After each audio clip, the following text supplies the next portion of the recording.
ओम जय श्री जगन्नाथम। मित्रों, मैं पपेस आप सभी भक्त जनों को नमस्कार करता हूँ। तो चलिए सुनते हैं अग्नि पुराण की अगला अध्याय। प्राणियों की मृत्यु, नरक तथा पाप मूलक जन्म का वर्णन। अग्निदेव कहते हैं, मुने, मैं यमराज के मार्ग की पहले चर्चा कर चुका हूँ। इस समय मनुष्यों की मृत्यु के विषय में कुछ निवेदन करूंगा। शरीर में जब वात का वेग बढ़ जाता है तो उसकी प्रेरणा से उष्मा अर्थात पित्त का भी प्रकोप हो जाता है। वो पित्त सारे शरीर को रोककर संपूर्ण दोषों को आवृत कर लेता है तथा प्राणों के स्थान और मर्मों का उच्छेद कर डालता है। फिर शीत से वायु का प्रकोप होता है और वायु अपने निकालने के लिए छिद्र ढूंढने लगती है। 2 नेत्र, 2 कान, 2 नासिका और एक ऊपर का ब्रह्मरंध्र, ये 7 छिद्र हैं तथा 8वां छिद्र मुख है। शुभ कार्य करने वाले मनुष्यों के प्राण प्रायः इन्हीं 7 मार्गों से निकलते हैं। नीचे भी 2 छिद्र हैं, गुदा और उपस्थ। पापियों के प्राण इन्हीं छिद्रों से बाहर होते हैं, परंतु योगी के प्राण मस्तक का भेदन करके निकलते हैं और वो जीव इच्छानुसार लोकों में जाता है। अंतकाल आने पर प्राण अपान में स्थित होता है। तम के द्वारा ज्ञान आवृत हो जाता है, मर्म स्थान आच्छादित हो जाते हैं। उस समय जीव वायु के द्वारा बाधित हो नाभि स्थान से विचलित कर दिया जाता है। अतः वो 60 अंगों वाली प्राणों की वृत्तियों को लेकर शरीर से बाहर हो जाता है। देह से निकलते अन्यत्र जन्म लेते अथवा नाना प्रकार की योनियों में प्रवेश करते समय जीव को सिद्ध पुरुष और देवता ही अपने दिव्य दृष्टि से देखते हैं। मृत्यु के बाद जीव तुरंत ही अतिवाहिक शरीर धारण करता है। उसके त्यागे हुए शरीर से आकाश, वायु और तेज, ये ऊपर के 3 तत्वों में मिल जाते हैं तथा जल और पृथ्वी के अंश नीचे के तत्वों में एकीभूत हो जाते हैं। यही पुरुष का पंचतत्व को प्राप्त होना माना गया है। मरे हुए जीव को यमदूत शीघ्र ही अतिवाहिक शरीर में पहुंचाते हैं। यमलोक का मार्ग अत्यंत भयंकर और 86,000 योजन लंबा है। उस पर ले जाया जाने वाला जीव अपने बंधु बांधवों के दिए हुए अन्न जल का उपभोग करता है। यमराज से मिलने के पश्चात उसके आदेश से चित्रगुप्त जिन भयंकर नरकों को बतलाते हैं, उन्हीं को वो जीव प्राप्त होता है। यदि वो धर्मात्मा होता है तो उत्तम मार्ग से स्वर्गलोक को जाता है। अब पापी जीव जिन नरकों और जिनकी यातनाओं का उपभोग करते हैं, उनका वर्णन करता हूँ। इस पृथ्वी के नीचे नरक की 28 श्रेणियां हैं। 7वें तल के अंत में घोर अंधकार के भीतर उनकी स्थिति है। नरक की पहली कोटि घोरा के नाम से प्रसिद्ध है। उसके नीचे सुघोरा की स्थिति है। तीसरी अति घोरा, चौथी महाघोरा और 5वीं घोर रूपा नाम की कोटि है। 6ठी का नाम तरल तारा और 7वीं का नाम भयानका है। 8वीं भयोत्कटा, 9वीं कालरात्रि, 10वीं महाचंडा, 11वीं चंडा, 12वीं कोलाहला, 13वीं प्रचंडा, 14वीं पद्मा और 15वीं नरक नायिका है। 16वीं पद्मावती, 17वीं भीषणा, 18वीं भीमा, 19वीं करालिका, 20वीं विकराला, 21वीं महाव्रजा, 22वीं त्रिकोणा, 23वीं पंचकोणिका है। 14वीं सुदीर्घा, 5वीं वर्तुला, 26वीं सप्तभूमा, 27वीं सुभूमिका और 28वीं दीप्त माया है। इस प्रकार ये 28 कोटियां पापियों को दुख देने वाली हैं। नरकों की 28 कोटियों के 5-5 नायक हैं तथा 5 उनके भी नायक हैं। वे रौरव आदि के नाम से प्रसिद्ध हैं। उन सब की संख्या 145 है। तामिश्र, अंध तामिश्र, महारौरव, रौरव, असिपत्रवन, लोहभार, कालसूत्र नरक, महानरक, संजीवन, महावेची, तपन, संप्रतापन, संघात, काकोल, कुंडमल, कूत मृत्युक, लोह शंभु, ऋषिज, प्रधान शालमिली वृक्ष और वैतरणी नदी आदि सभी नरकों को कोटि नायक समझना चाहिए। ये बड़े भयंकर दिखाई देते हैं। पापी पुरुष इनमें से एक में तथा अनेक में भी डाले जाते हैं। यातना देने वाले यमदूतों में किसी का मुख बिलाव के समान होता है तो किसी का उल्लू के समान, कोई गीदड़ के समान मुख वाले हैं तो कोई गृध्र के आदि के समान। वे मनुष्य को तेल के कड़ाहे में डालकर उसके नीचे आग जला देते हैं। किन्हीं को भाड़ में, किन्हीं को तांबे या तपाए हुए लोहे के बर्तनों में तथा बहुतों को आग की चिंगारियों में डाल देते हैं। कितनों को वे सूली पर चढ़ा देते हैं। बहुत से पापियों को नरक में डालकर उनके टुकड़े टुकड़े कर डालते हैं। कितने ही कोड़ों से पीटे जाते हैं और कितनों को तपाए हुए लोहे के गोले खिलाए जाते हैं। बहुत से यमदूत उनको धूली, विष्ठा, रक्त और कफ आदि भोजन कराते तथा तपाई हुई मदिरा पिलाते हैं। बहुत से जीवों को वे आरे से चीर डालते हैं, कुछ लोगों को कोल्हू में पेरते हैं, कितनों को कौवे आदि नोच नोच कर खाते हैं, किन्हीं किन्हीं के ऊपर गरम तेल छिड़का जाता है तथा कितने ही जीवों के मस्तक के अनेकों टुकड़े किए जाते हैं।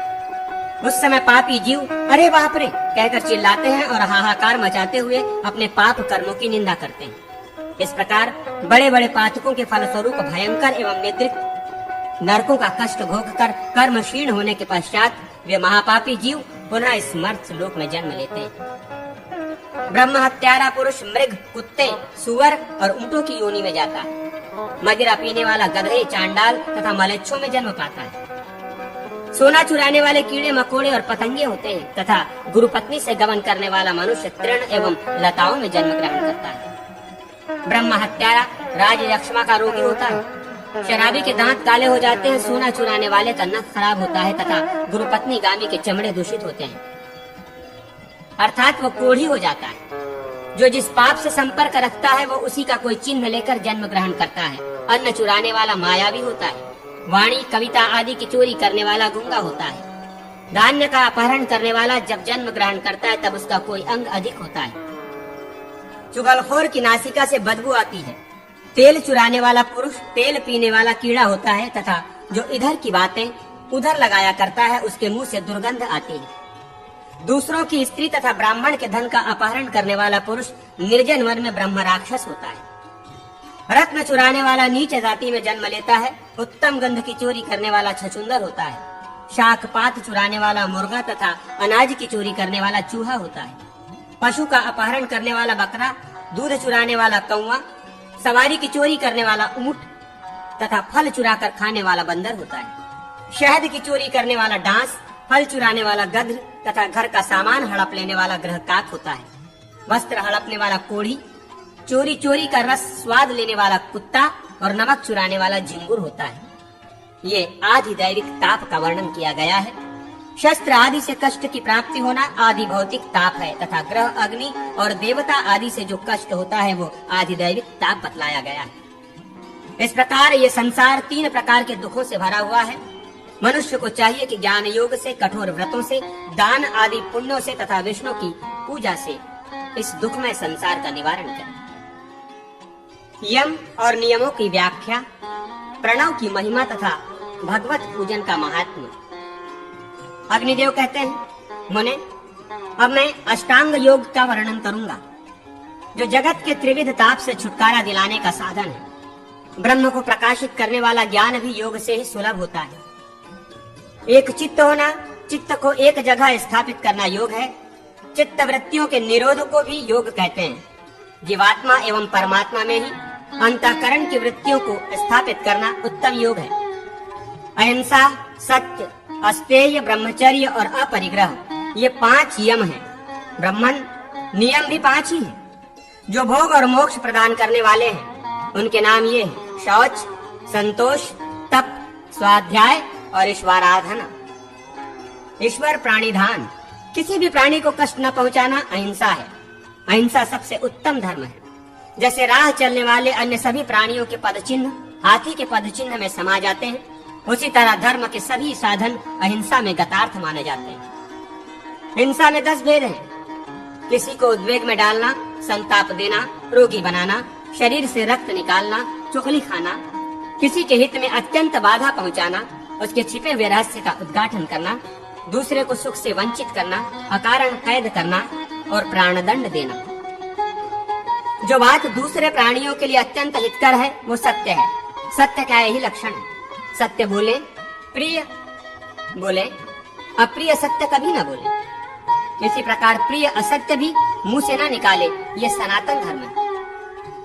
ब्रह्मचर्य कहते हैं मैथुन के त्याग को। मैथुन 8 प्रकार का होता है। स्त्री का स्मरण, उसकी चर्चा, उसके साथ क्रीड़ा करना, उसकी ओर देखना, उससे लुक छिप कर बातें करना, उसे पाने का संकल्प, उसके लिए उद्योग तथा क्रिया निवृत्ति, स्त्री से साक्षात समागम, ये मैथुन के 8 अंग हैं।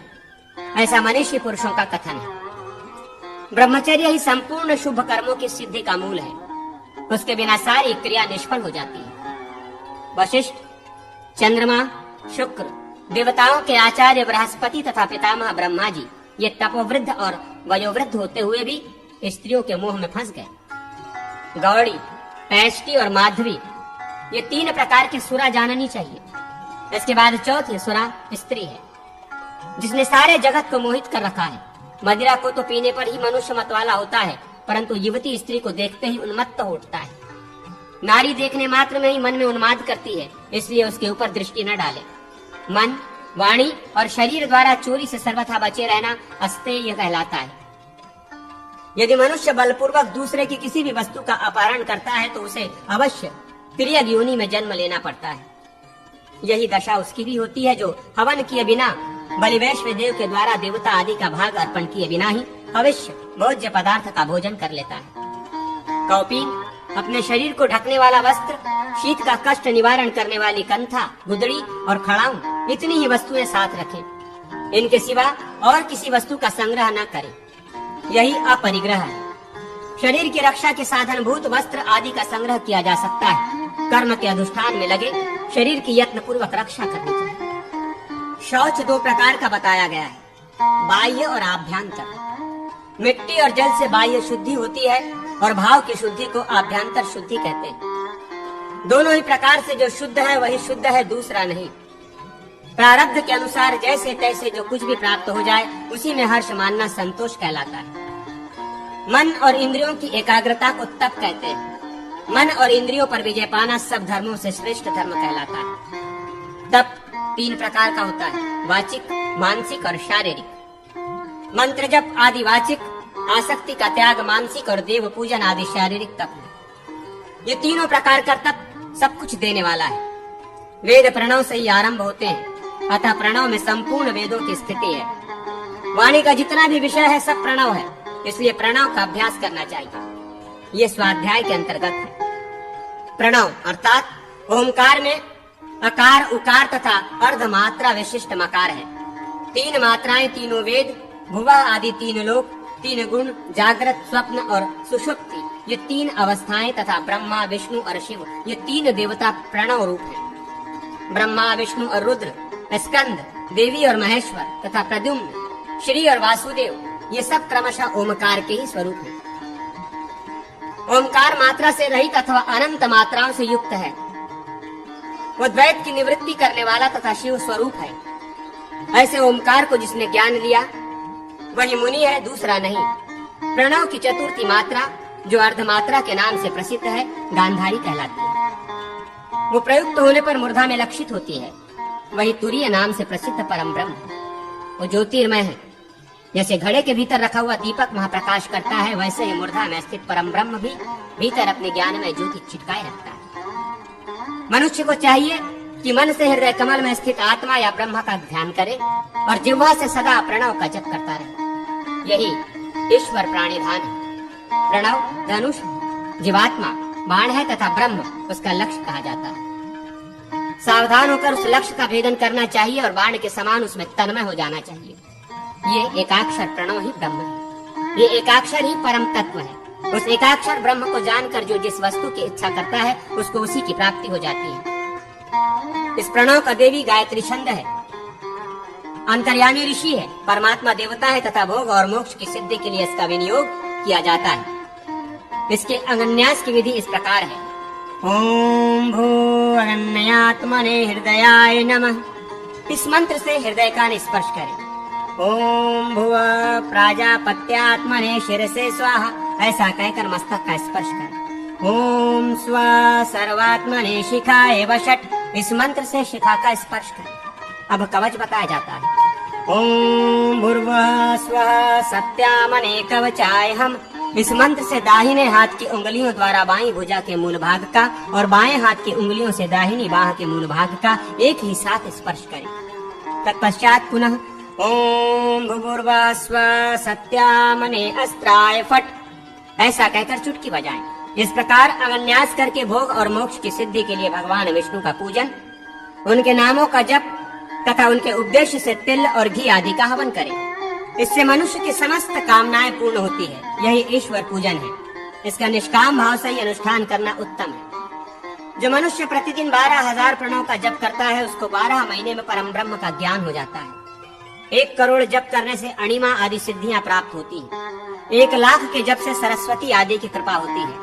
विष्णु का यजन 3 प्रकार का होता है, वैदिक, तांत्रिक और मैश्र। तीनों में से जो अभिष्ट हो उसी एक विधि का आश्रय लेकर श्रीहरि की पूजा करनी चाहिए। जो मनुष्य दंड की भांति पृथ्वी पर पड़कर भगवान को साष्टांग प्रणाम करता है, उसे जिस उत्तम गति की प्राप्ति होती है वो सैकड़ों यज्ञों के द्वारा दुर्लभ है। जिसकी आराध्य देव में पराभक्ति है और जैसी देवता में है वैसी ही गुरु के प्रति भी है, उसी महात्मा को इन कहे हुए विषयों का यथार्थ ज्ञान होता है।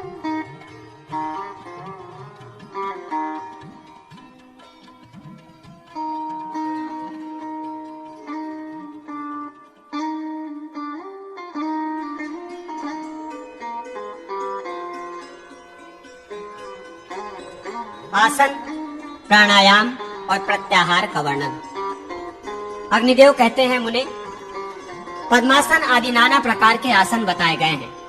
उनमें से कोई भी आसन बांधकर परमात्मा का चिंतन करना चाहिए। पहले किसी विशेष स्थान में अपने बैठने के लिए स्थिर आसन बिछावे, जो नाधिक ऊंचा हो और नाधिक नीचा। सबसे नीचे कुश का आसन हो, उसके ऊपर मृगचर्म और मृगचर्म के ऊपर वस्त्र बिछाया गया हो। उस आसन पर बैठकर मन और इंद्रियों की चेष्टाओं को रोकते हुए चित्त को एकाग्र करें तथा अंतःकरण की शुद्धि के लिए योगाभ्यास में संलग्न हो जाएं। उस समय शरीर, मस्तक और गले को अविचल भाव से एक सीध में रखते हुए स्थिर बैठें। केवल अपनी नासिका के अग्रभाग को देखें, अन्य दिशाओं की ओर दृष्टिपात न करें। दोनों पैरों की एड़ियों से अंडकोश और लिंग की रक्षा करते हुए दोनों उर्वों, जांघों के ऊपरी भुजाओं को यत्नपूर्वक तिरछी करके रखें तथा बाएं हाथ की हथेली पर दाहिने हाथ के पृष्ठभाग को स्थापित करें और मुंह को कुछ ऊंचा करके सामने की ओर स्थिर रखें। इस प्रकार बैठकर प्राणायाम करना चाहिए। अपने शरीर के भीतर रहने वाली वायु को प्राण कहते हैं। उसे रोकने का नाम है आयाम। अतः प्राणायाम का अर्थ हुआ प्राण वायु को रोकना। उसकी विधि इस प्रकार है। अपनी उंगली से नासिका के एक छिद्र को दबाकर दूसरे छिद्र से उधर स्थित वायु को बाहर निकालें। रेचन अर्थात बाहर निकालने के कारण इस क्रिया को रेचक कहते हैं। तत्पश्चात चमड़े की धोंकनी के समान शरीर को बाहरी वायु से भरें। भर जाने पर कुछ काल तक स्थिर भाव से बैठा रहें। बाहर से वायु की पूर्ति करने के कारण इस क्रिया का नाम पूरक है। वायु भर जाने के पश्चात जब साधक न तो भीतरी वायु को छोड़ता है और न बाहरी वायु को ग्रहण ही करता है, अपितु भरे हुए घड़े की भांति अविचल भाव से स्थित रहता है, उस समय कुंभवत स्थिर होने के कारण उसकी वो चेष्टा कुंभक कहलाती है। 12 मात्रा पल का एक उद्दात होता है। इतनी देर तक वायु को रोकना कनिष्ठ श्रेणी का प्राणायाम है। 2 उद्दात अर्थात 24 मात्रा तक किया जाने वाला कुंभक मध्यम श्रेणी का माना गया है तथा 3 उद्दात यानी 36 मात्रा तक का कुंभक उत्तम श्रेणी का प्राणायाम है। जिससे शरीर से पसीने निकलने लगे, कपकपी छा जाए तथा अभिघात लगने लगे, वो प्राणायाम उत्तम है। प्राणायाम की भूमिकाओं में से जिस पर भलीभांति अधिकार न हो जाए, उन पर सहसा आरोहण न करें, अर्थात क्रमशः अभ्यास बढ़ाते हुए उत्तरोत्तर भूमिकाओं में आरूढ़ होने का यत्न करें। प्राण को जीत लेने पर हिचकी और सांस आदि के रोग दूर हो जाते हैं तथा मल मूत्रादि के दोष भी धीरे धीरे कम हो जाते हैं। निरोग होना, तेज चलना, मन में उत्साह होना, स्वर में माधुर्य आना, बल बढ़ना, शरीर वर्ण में स्वच्छता का आना तथा सब प्रकार के दोषों का नाश हो जाना, ये प्राणायाम से होने वाले लाभ। प्राणायाम 2 तरह के होते हैं, अगर्भ और सगर्भ। जप और ध्यान के बिना जो प्राणायाम किया जाता है उसका नाम अगर्भ है तथा जप और ध्यान के साथ किए जाने वाले प्राणायाम को सगर्भ कहते हैं। इंद्रियों पर विजय पाने के लिए सगर्भ प्राणायाम ही उत्तम होता है, उसी का अभ्यास करना चाहिए। ज्ञान और वैराग्य से युक्त होकर प्राणायाम के अभ्यास से इंद्रियों को जीत लेने पर सब पर विजय प्राप्त हो जाती है, जिसे स्वर्ग और नरक कहते हैं। वो सब इंद्रियां ही हैं। वे ही वश में होने पर स्वर्ग में पहुंचाती हैं और स्वतंत्र छोड़ देने पर नरक में ले जाती हैं। शरीर को रथ कहते हैं, इंद्रियां ही उसके घोड़े हैं। मन को सारथी कहा गया है और प्राणायाम को चाबुक माना गया है। ज्ञान और वैराग्य की बागडोर में बंधे हुए मनरूपी घोड़े को प्राणायाम से आबद्ध करके जब अच्छी तरह काबू में कर लिया जाता है तो वो धीरे धीरे स्थिर हो जाता है। जो मनुष्य 100 वर्षों से कुछ अधिक काल तक प्रतिमास कुश के अग्रभाग से जल की एक बूंद लेकर उसे पीकर रह जाता है, उसकी वो तपस्या और प्राणायाम दोनों बराबर है। ऋषियों के समुद्र में प्रवेश करके वहां फंसी हुई इंद्रियों को जो आहूत करके अर्थात लौटाकर अपने अधीन करता है, उसके इस प्रयत्न को प्रत्याहार कहते हैं। जैसे जल में डूबा हुआ मनुष्य उससे निकलने का प्रयत्न करता है, उसी प्रकार संसार समुद्र में डूबे हुए अपने आप को स्वयं ही निकालने का प्रयत्न करे। भोग रूपी नदी का वेग अत्यंत बढ़ जाने पर उससे बचने के लिए अत्यंत सुदृढ़ ज्ञान रूपी वृक्ष का आश्रय लेना चाहिए। ध्यान। अग्निदेव कहते हैं मुने, ध्येय चिंतायाम ये धातु है, अर्थात ध्येय धातु का प्रयोग चिंतन के अर्थ में होता है। वैसे ही ध्यान शब्द की सिद्धि होती है। अतः स्थिर चित्त से भगवान विष्णु का बारंबार चिंतन करना ध्यान कहलाता है। समस्त उपाधियों से मुक्त मन सहित आत्मा का ब्रह्म विचार में परायण होना भी ध्यान ही है। ध्येय रूप आधार में स्थित एवं सजातीय प्रतीतियों से युक्त चित्त को जो विजातीय प्रतीतियों से रहित प्रतीति होती है, उसको भी ध्यान कहते हैं। जिस किसी प्रदेश में भी ध्येय वस्तु के चिंतन में एकाग्र हुए चित्त को प्रतीति के साथ जो अभेद भावना होती है, उसका नाम भी ध्यान है। इस प्रकार ध्यान परायण होकर जो अपने शरीर का परित्याग करता है, वो अपने कुल, स्वजन और मित्रों का उद्धार करके स्वयं भगवत स्वरूप हो जाता है। इस तरह जो प्रतिदिन 1 या आधे मुहूर्त तक भी श्रद्धा पूर्वक श्री हरि का ध्यान करता है, वो भी जिस गति को प्राप्त करता है, उसे संपूर्ण महायज्ञों के द्वारा भी कोई नहीं पा सकता। तत्ववेत्ता योगी को चाहिए कि वो ध्याता, ध्यान, ध्येय तथा ध्यान का प्रयोजन इस प्रकार वस्तुओं का ज्ञान प्राप्त करके योग का अभ्यास करे। योगाभ्यास से मोक्ष तथा 8 प्रकार के महान ऐश्वर्यों, अणिमा आदि सिद्धियों की प्राप्ति होती है। जो ज्ञान वैराग्य से संपन्न, श्रद्धालु, क्षमाशील, विष्णु भक्त तथा ध्यान में सदा उत्साह रखने वाला हो, ऐसा पुरुष ही ध्याता माना गया है। व्यक्त और अव्यक्त जो कुछ प्रतीत होता है, वो सब परम ब्रह्म परमात्मा का ही स्वरूप है। इस प्रकार विष्णु का चिंतन करना ध्यान कहलाता है। सर्वज्ञ परमात्मा श्री हरि को संपूर्ण कलाओं से युक्त तथा निष्कल जानना चाहिए। अणिमादि ऐश्वर्यों की प्राप्ति तथा मोक्ष ये ध्यान के प्रयोजन है। भगवान विष्णु ही कर्मों के फल की प्राप्ति कराने वाले हैं, अतः उन परमेश्वर का ध्यान करना चाहिए।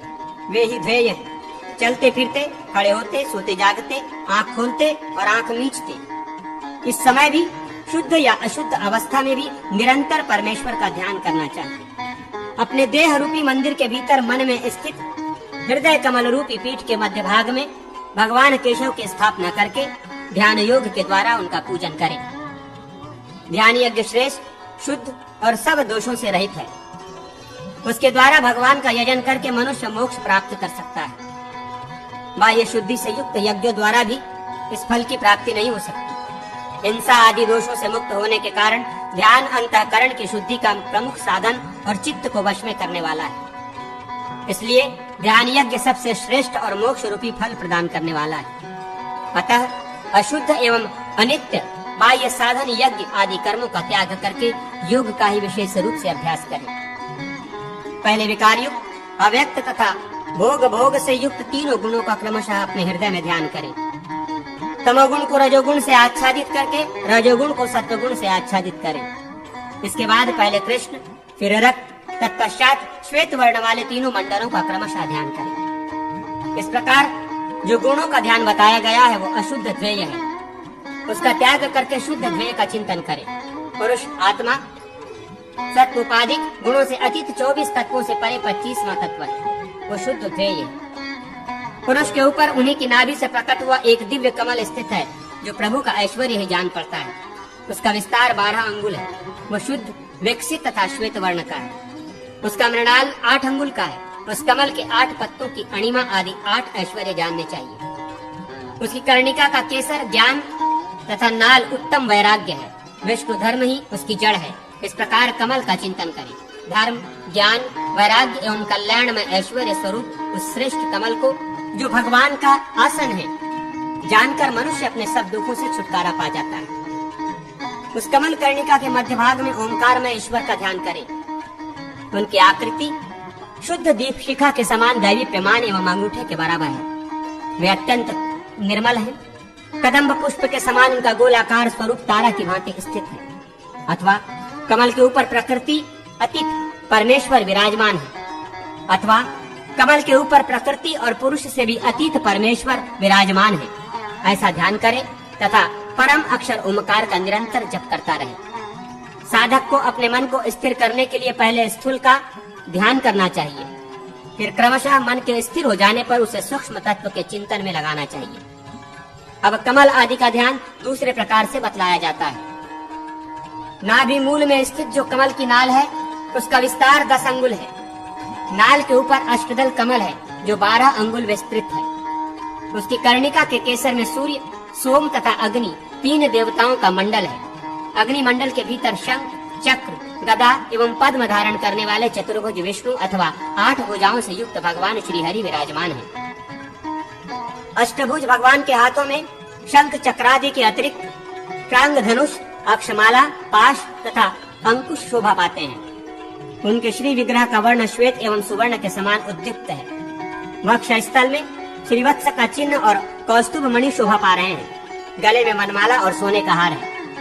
कानों में मकरमार कुंडल जगमगा रहे हैं। मस्तक पर रत्नमय उज्ज्वल किरीट सुशोभित है। मस्तक पर रत्नमय उज्ज्वल किरीट सुशोभित है। श्री अंगों पर पीताम्बर शोभा पाता है। वे सब प्रकार के आभूषणों से अलंकृत है। उनका आकार बहुत बड़ा अथवा एक वृत्त का है। जैसी इच्छा हो वैसी छोटी या बड़ी आकृति का ध्यान करना चाहिए। ध्यान के समय ऐसी भावना करें कि मैं ज्योतिर्मय ब्रह्म हूँ। मैं ही नित्य मुक्त प्रणव रूप वासुदेव संज्ञक परमात्मा हूँ। ध्यान से थक जाने पर मंत्र का जप करें और जप से थकने पर ध्यान करें। इस प्रकार जो जप और ध्यान आदि में लगा रहता है, उसके ऊपर भगवान विष्णु शीघ्र ही प्रसन्न होते हैं। दूसरे यज्ञ जप यज्ञ की 16वीं कला के बराबर भी नहीं हो सकते। जप करने वाले पुरुष के पास आदि, व्याधि और ग्रह नहीं फटकने पाते। जप करने से भोग, मोक्ष तथा मृत्यु विजय रूप फल की प्राप्ति होती है। धारणा। अग्निदेव कहते हैं, मुने, ध्येय वस्तु में जो मन की स्थिति होती है उसे धारणा कहते हैं। ध्यान की ही भांति उसके भी 2 भेद हैं, साकार और निराकार। भगवान के ध्यान में जो मन को लगाया जाता है उसे क्रमशः मूर्त और अमूर्त धारणा कहते हैं। इस धारणा से भगवान की प्राप्ति होती है। जो बाहर का लक्ष्य है उससे मन जब तक विचलित नहीं होता तब तक किसी भी प्रदेश में मन की स्थिति को धारणा कहते हैं। देह के भीतर नियत समय तक जो मन को रोका रखा जाता है और वो अपने लक्ष्य से विचलित नहीं होता, यही अवस्था धारणा कहलाती है।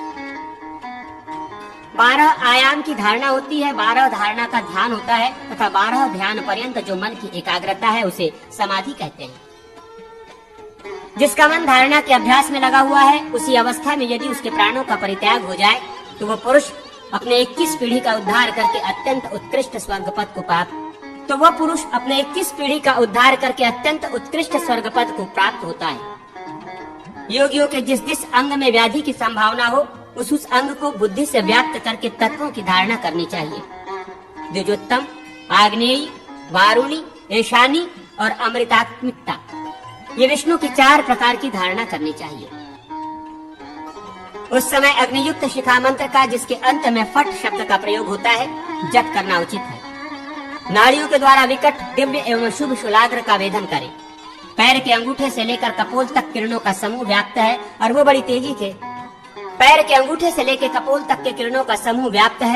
बड़ी तेजी के साथ ऊपर नीचे तथा इधर उधर फैल रहा है, ऐसी भावना करें।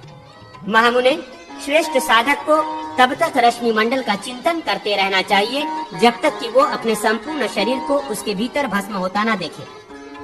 तदनंतर उस धारणा का उपसंहार करे। इसके द्वारा द्विजगण शीत और श्लेष्मा आदि रोग तथा अपने पापों का विनाश करते हैं। ये आग्नेयी धारणा है। तत्पश्चात धीर भाव से विचार करते हुए मस्तक और कंठ के अधोमुख होने का चिंतन करें। उस समय साधक का चित्त नष्ट नहीं होता। वो पुनः अपने अंतःकरण द्वारा ध्यान में लग जाए और ऐसी धारणा करे कि जल के अनंत कण प्रकट होकर एक दूसरे से मिलकर हिमराशि को उत्पन्न करते हैं और उससे इस पृथ्वी पर जल की धाराएं प्रवाहित होकर संपूर्ण विश्व को आप्लावित कर रही हैं। इस प्रकार उस हिम स्पर्श से शीतल अमृत स्वरूप जल के द्वारा शोभवश ब्रह्मरंध्र से लेकर मूलाधार पर्यंत संपूर्ण चक्रमंडल को आप्लावित करके सुषुम्ना नाड़ी के भीतर होकर पूर्ण चंद्रमंडल का चिंतन करें। भूख प्यास आदि के क्रम से प्राप्त होने वाले क्लेशों से अत्यंत पीड़ित होकर अपने तुष्टि के लिए इस वारुणी धारणा का चिंतन करना चाहिए तथा उस समय आलस्य छोड़कर विष्णु मंत्र का जप करना ही उचित है। ये वारुणी धारणा बतलाई गई। अब ईशानी धारणा का वर्णन सुनिए। प्राण और अपान का क्षय होने पर हृदय आकाश में परम ब्रह्म कमल के ऊपर विराजमान भगवान विष्णु के प्रसाद अनुग्रह का तब तक चिंतन करता रहे जब तक कि सारी चिंता का नाश न हो जाए। तत्पश्चात व्यापक ईश्वर रूप से स्थित होकर परम शांत निरंजन निराभास एवं अर्धचंद्र स्वरूप संपूर्ण महाभाव का जप और चिंतन करें। जब तक गुरु के मुख से जीवात्मा को ब्रह्म का ही अंश है या साक्षात ब्रह्म रूप नहीं लिया जाता, जब तक गुरु के मुख से जीवात्मा को ब्रह्म का ही अंश या साक्षात ब्रह्म रूप नहीं जान लिया जाता, तब तक ये संपूर्ण चराचर जगत असत्य होने पर भी सत्यवत प्रतीत होता है। उस परम तत्व का साक्षात्कार हो जाने पर ब्रह्मा से लेकर ये सारा चराचर जगत प्रमाता मान और मेय ज्ञाता ध्यान और द्वेय सब कुछ ध्यानगत हृदय कमल में लीन हो जाता है। जब होम और पूजन आदि को माता की दी हुई मिठाई की भांति मधुर एवं लाभकर जानकर विष्णु मंत्र के द्वारा उसका श्रद्धा पूर्वक अनुष्ठान करें। अब मैं अमृतमयी धारणा बतला रहा हूँ। मस्तक की नाड़ी के केंद्र स्थान में पूर्ण चंद्रमा के समान आकार वाले कमल का ध्यान करें तथा प्रयत्न पूर्वक ये भावना करें कि आकाश में 10,000 चंद्रमा के समान प्रकाशमान एवं एक पूर्ण चंद्रमंडल उदित हुआ है जो कल्याण में कल्लोलों से परिपूर्ण है। ऐसा ही ध्यान अपने हृदय कमल में भी करें और उसके मध्य भाग में अपने शरीर को स्थित रखें। धारणा आदि के द्वारा साधक के सभी क्लेश दूर हो जाते हैं। समझ। अग्निदेव कहते हैं, जो चैतन्य स्वरूप से युक्त और प्रशांत समुद्र की भांति स्थिर हो, जिसमें आत्मा के सिवा अन्य किसी वस्तु की प्रतीति न होती हो, उस ध्यान को समाधि कहते हैं। जो ध्यान के समय अपने चित्त को ध्यान में लगाकर वायुहीन प्रदेश में जलती हुई अग्निशिखा की भांति अविचल एवं स्थिर भाव से बैठा रहता है, वो योगी समाधिस्थ कहा गया है। जो न सुनता है, न सूंघता है, न देखता है, न रसास्वादन करता है, न स्पर्श का अनुभव करता है, न मन में संकल्प उठने देता है, न अभिमान करता है और न बुद्धि से दूसरे किसी वस्तु को जानता ही है, केवल काष्ठ की भांति अविचल भाव से ध्यान में स्थित रहता है, ऐसे ईश्वर चिंतन परायण पुरुष को समाधिस्थ कहते हैं। जैसे वायु रहित स्थान में रखा हुआ दीपक कंपित नहीं होता, यही उस समाधिस्थ योगी के लिए उपमा मानी गई है। जो अपने आत्म स्वरूप श्री विष्णु के ध्यान में संलग्न रहता है, उसके सामने अनेक दिव्य विघ्न उपस्थित होते हैं। वे सिद्धि की सूचना देने वाले हैं। साधक ऊपर से नीचे गिराया जाता है, उसके कान में पीड़ा होती है, अनेक प्रकार के धातुओं के दर्शन होते हैं तथा उसे अपने शरीर से बड़ी वेदना का अनुभव होता है। देवता लोग उस योगी के पास आकर उससे दिव्य भोग स्वीकार करने की प्रार्थना करते हैं। राजा पृथ्वी का राज्य देने की बात कहते और बड़े बड़े धनाध्यक्ष धन का लोभ दिखाते हैं।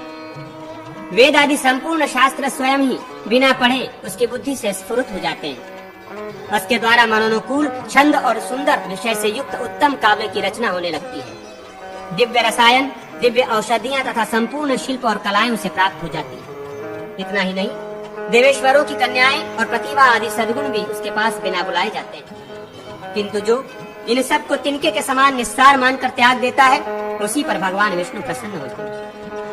अणिमा आदि गुणमयी विभूतियों से युक्त योगी पुरुष को उचित है कि वो शिष्य को ज्ञान दे। इच्छा अनुसार भोगों का उपभोग करके लय योग की रीति से शरीर का परित्याग करे और विज्ञानानंदमय ब्रह्म एवं ईश्वर रूप अपने आत्मा में स्थित हो जाए। जैसे मलिन दर्पण शरीर का प्रतिबिंब ग्रहण करता है, जैसे मलिन दर्पण शरीर का प्रतिबिंब ग्रहण करने में असमर्थ होने के कारण शरीर का ज्ञान कराने की क्षमता नहीं रखता, उसी प्रकार जिसका अंतःकरण परिपक्व वासना शून्य नहीं है, वो आत्मज्ञान प्राप्त करने में असमर्थ है। देह सब प्रकार के रोगों तथा दुखों का आश्रय है, इसलिए देहाभिमानी जीव अपने शरीर में वेदना का अनुभव करता है। परंतु जो पुरुष योग युक्त है, उसे योग के ही प्रभाव से किसी भी क्लेश का अनुभव नहीं होता। जैसे एक ही आकाश, घट आदि भिन्न भिन्न उपाधियों में पृथक पृथक सा प्रतीत होता है और एक ही सूर्य अनेक जलपात्रों में अनेक सा जान पड़ता है, उसी प्रकार आत्मा एक होता हुआ भी अनेक शरीरों में स्थित होने के कारण अनेक प्रतीत होता है। आकाश, वायु, तेज, जल और पृथ्वी ये पांचों भूत ब्रह्म के ही स्वरूप हैं। ये संपूर्ण लोक आत्मा ही, आत्मा से ही चराचर जगत की अभिव्यक्ति होती है। जैसे कुम्हार मिट्टी, डंडा और चाक के संयोग से घड़ा बनाता है, अथवा जिस प्रकार घर बनाने वाला मनुष्य तृण, मिट्टी और काठ से घर तैयार करता है, उसी प्रकार जीवात्मा इंद्रियों को साथ ले कार्यकरण संघात को एक चित्त करके भिन्न भिन्न योनियों में अपने को उत्पन्न करता है। कर्म से, दोष और मोह से तथा स्वेच्छा से ही जीव बंधन में पड़ता है और ज्ञान से ही उसकी मुक्ति होती है। योगी पुरुष धर्मानुष्ठान करने से कभी रोग का भागी नहीं होता। जैसे बत्ती, तैलपात्र और तैल, इन तीनों के संयोग से ही दीपक की स्थिति है, इनमें से एक के अभाव में भी दीपक नहीं रह सकता। उसी प्रकार योग और धर्म के बिना विकार, रोग की प्राप्ति देखी जाती है और इस प्रकार अकाल में ही प्राणों का क्षय हो जाता है। हमारे हृदय के भीतर जो दीपक की भांति प्रकाशमान आत्मा है, उसकी अनंत किरणें फैली हुई हैं, जो श्वेत, कृष्ण, पिंगल, नील, कपिल, पित्त और रक्त वर्ण की है। उनमें से एक किरण ऐसी है जो सूर्य मंडल को भेद कर सीधे ऊपर को चली गई है और ब्रह्मलोक को भी लांघ गई है। उसी के मार्ग से योगी पुरुष परम गति को प्राप्त होता है। उसके सिवा और भी सैकड़ों किरणें ऊपर की ओर स्थित हैं। उनके द्वारा मनुष्य भिन्न भिन्न देवताओं के निवास भूत लोकों में जाता है, जो एक ही रंग की बहुत सी किरणें नीचे की ओर स्थित हैं। उनकी कांति बड़ी कोमल है। उन्हीं के द्वारा जीव इस लोक में कर्म भोग के लिए आता है। समस्त ज्ञानेंद्रियां, मन, कर्मेंद्रियां, अहंकार, बुद्धि, पृथ्वी आदि पांच भूत तथा अव्यक्त प्रकृति ये क्षेत्र कहलाते हैं और आत्मा इस क्षेत्र का ज्ञान रखने वाले क्षेत्रज्ञ कहलाता है। वही संपूर्ण भूतों का ईश्वर है। सत, असत तथा सद सत सब उसी के स्वरूप। व्यक्त प्रकृति से समष्ट बुद्धि महतत्व की उत्पत्ति होती है। उससे अहंकार उत्पन्न होता है। अहंकार से आकाश आदि पांच भूत उत्पन्न होते हैं, जो उत्तरोत्तर एकाधिक गुणों वाले हैं। शब्द, स्पर्श, रूप, रस और गंध ये क्रमशः उन पांचों भूतों के गुण हैं। इनमें से जो भूत जिसके आश्रय में है वो उसी में लीन होता है।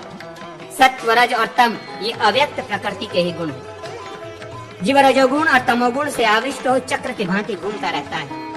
जो सबका आदि होता हुआ स्वयं अनादि है, वही परम पुरुष परमात्मा है। मन और इंद्रियों से जिसका ग्रहण होता है वो विकार, विकृत होने वाला प्राकृत तत्व कहलाता है। जिससे वेद, पुराण, विद्या, उपनिषद, श्लोक, सूत्र, भाष्य तथा अन्य वांग्मय की अभिव्यक्ति हुई, वही परमात्मा है।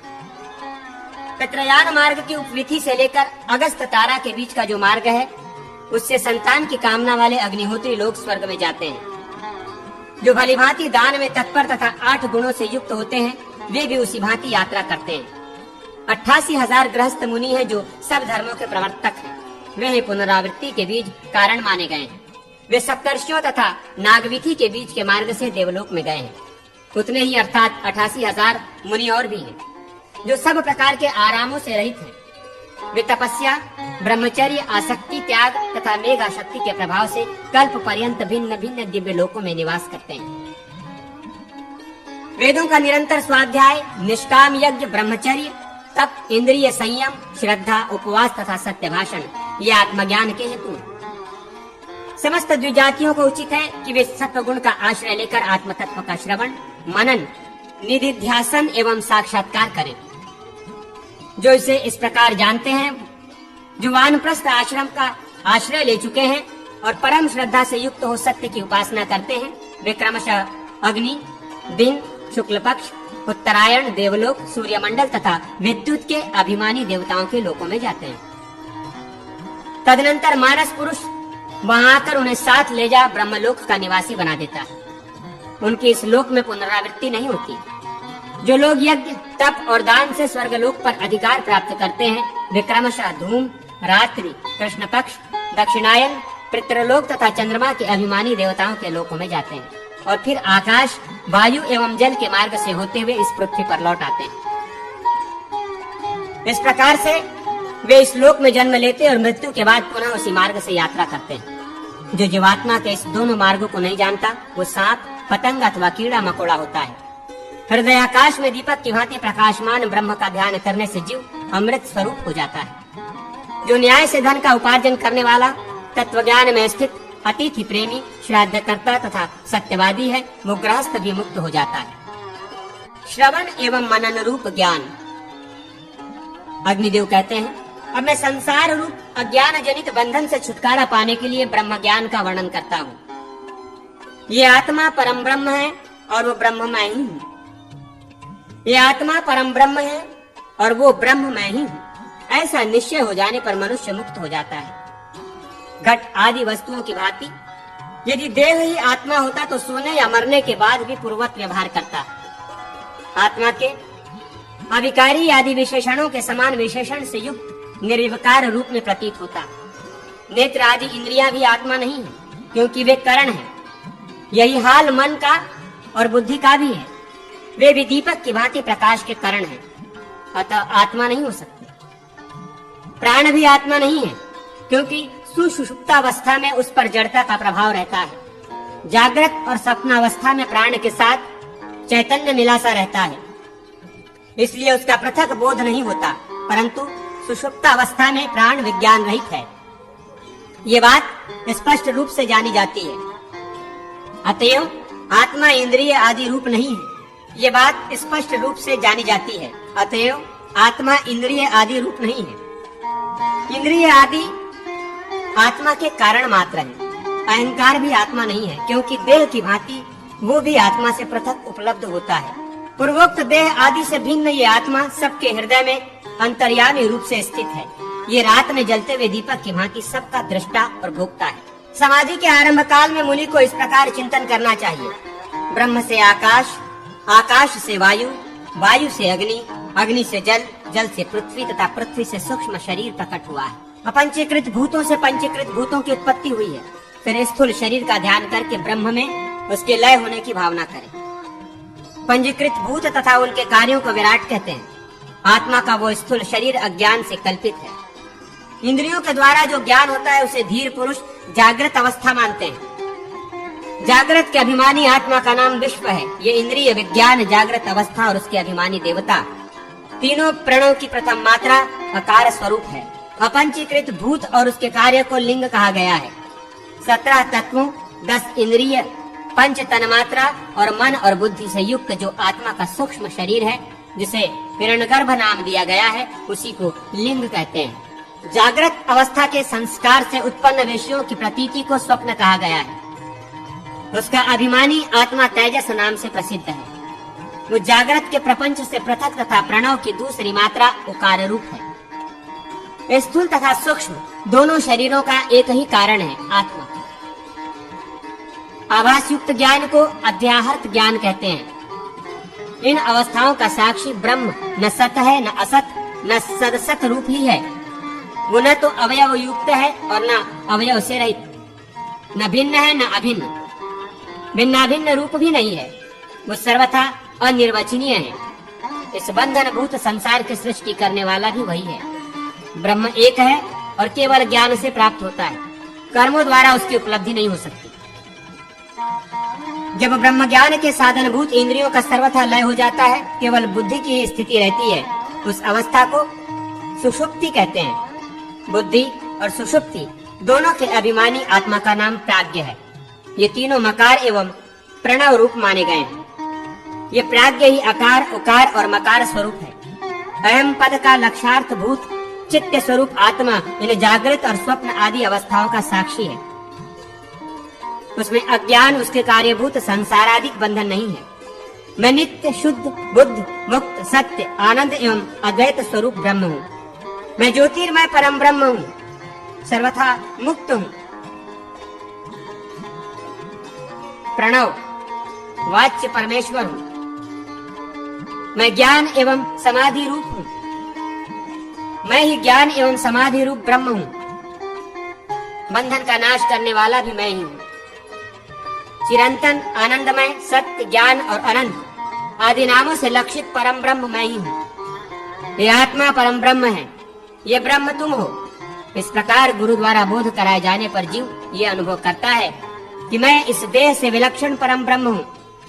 वो जो सूर्य मंडल में प्रकाश में पुरुष है वो मैं ही हूँ। मैं ही ओमकार तथा अखंड परमेश्वर हूँ। इस प्रकार ब्रह्म को जानने वाला पुरुष इस असार संसार से मुक्त होकर ब्रह्म रूप हो जाता है।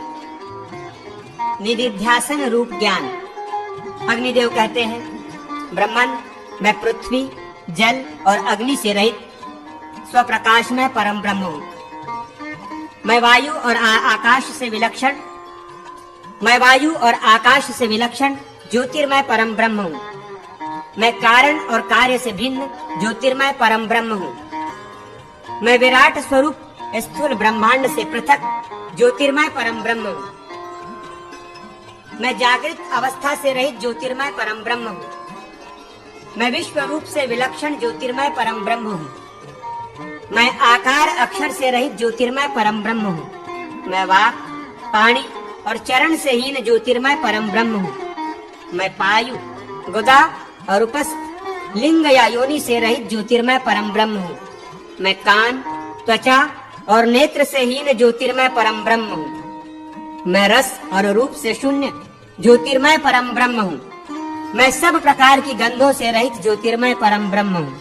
मैं जिह्वा और नासिका से शून्य ज्योतिर्मय परम ब्रह्म हूँ। मैं स्पर्श और शब्द से हीन ज्योतिर्मय परम ब्रह्म हूँ। मैं मन और बुद्धि से रहित ज्योतिर्मय परम ब्रह्म हूँ। मैं चित्त और अहंकार से वर्जित ज्योतिर्मय परम ब्रह्म हूँ। मैं प्राण और अपान से पृथक ज्योतिर्मय परम ब्रह्म हूँ। मैं व्यान और उदान से विलग ज्योतिर्मय परम ब्रह्म हूँ। मैं समान नामक वायु से भिन्न ज्योतिर्मय परम ब्रह्म हूँ। मैं जरा और मृत्यु से रहित ज्योतिर्मय परम ब्रह्म हूँ। मैं शोक और मोह की पहुंच से दूर ज्योतिर्मय परम ब्रह्म हूँ। मैं क्षुधा और पिपासा से शून्य ज्योतिर्मय परम ब्रह्म हूँ। मैं शब्दोत्पत्ति आदि से वर्जित ज्योतिर्मय परम ब्रह्म हूँ। मैं हिरण्य गर्भ से विलक्षण ज्योतिर्मय परम ब्रह्म हूँ। मैं स्वप्नावस्था से रहित ज्योतिर्मय परम ब्रह्म हूँ। मैं तेजस आदि से पृथक ज्योतिर्मय परम ब्रह्म हूँ। मैं अपकार आदि से हीन ज्योतिर्मय परम ब्रह्म हूँ। मैं समाज्ञान से शून्य ज्योतिर्मय परम ब्रह्म हूँ। मैं अध्याहार से रहित ज्योतिर्मय परम ब्रह्म हूँ। मैं सत्वादि गुणों से विलक्षण ज्योतिर्मय परम ब्रह्म हूँ। मैं सत्व सद्दाव से रहित ज्योतिर्मय परम ब्रह्म हूँ। मैं सब अवयवों से रहित ज्योतिर्मय परम ब्रह्म हूँ। मैं भेदाभेद से रहित ज्योतिर्मय परम ब्रह्म हूँ। मैं सुषुप्तावस्था में शून्य ज्योतिर्मय परम ब्रह्म हूँ।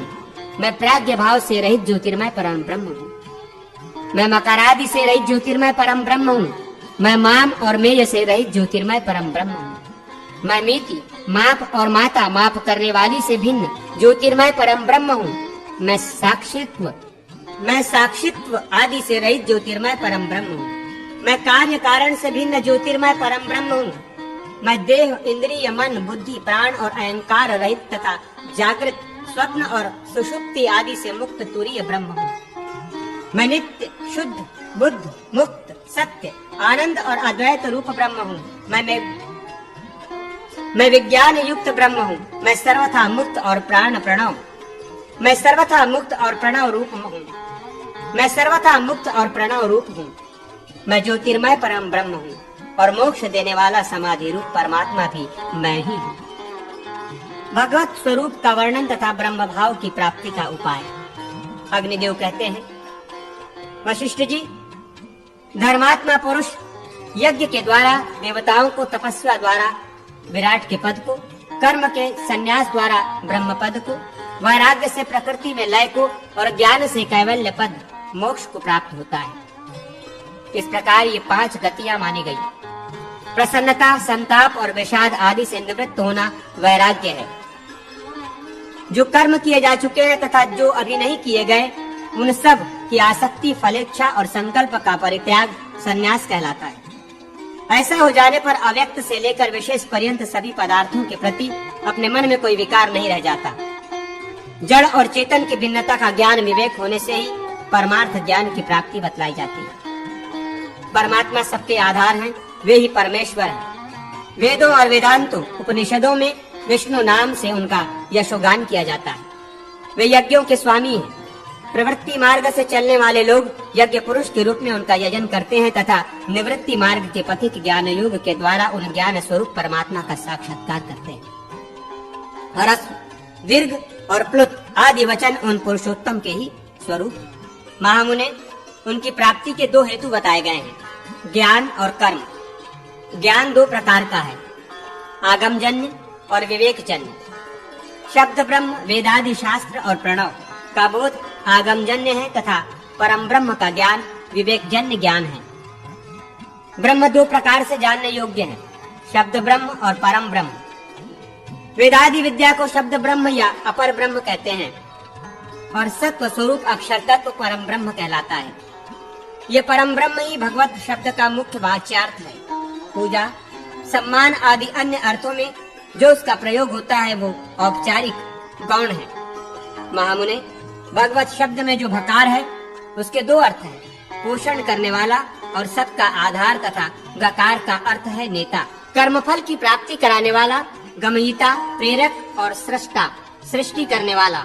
संपूर्ण ऐश्वर्य, पराक्रम अथवा धर्म, यश, श्री, ज्ञान और वैराग्य, इन छह का नाम भग है।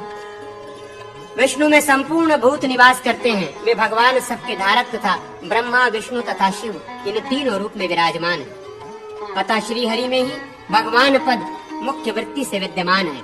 अन्य किसी के लिए तो उसका उच्चार गौण वृत्ति से ही प्रयोग होता है।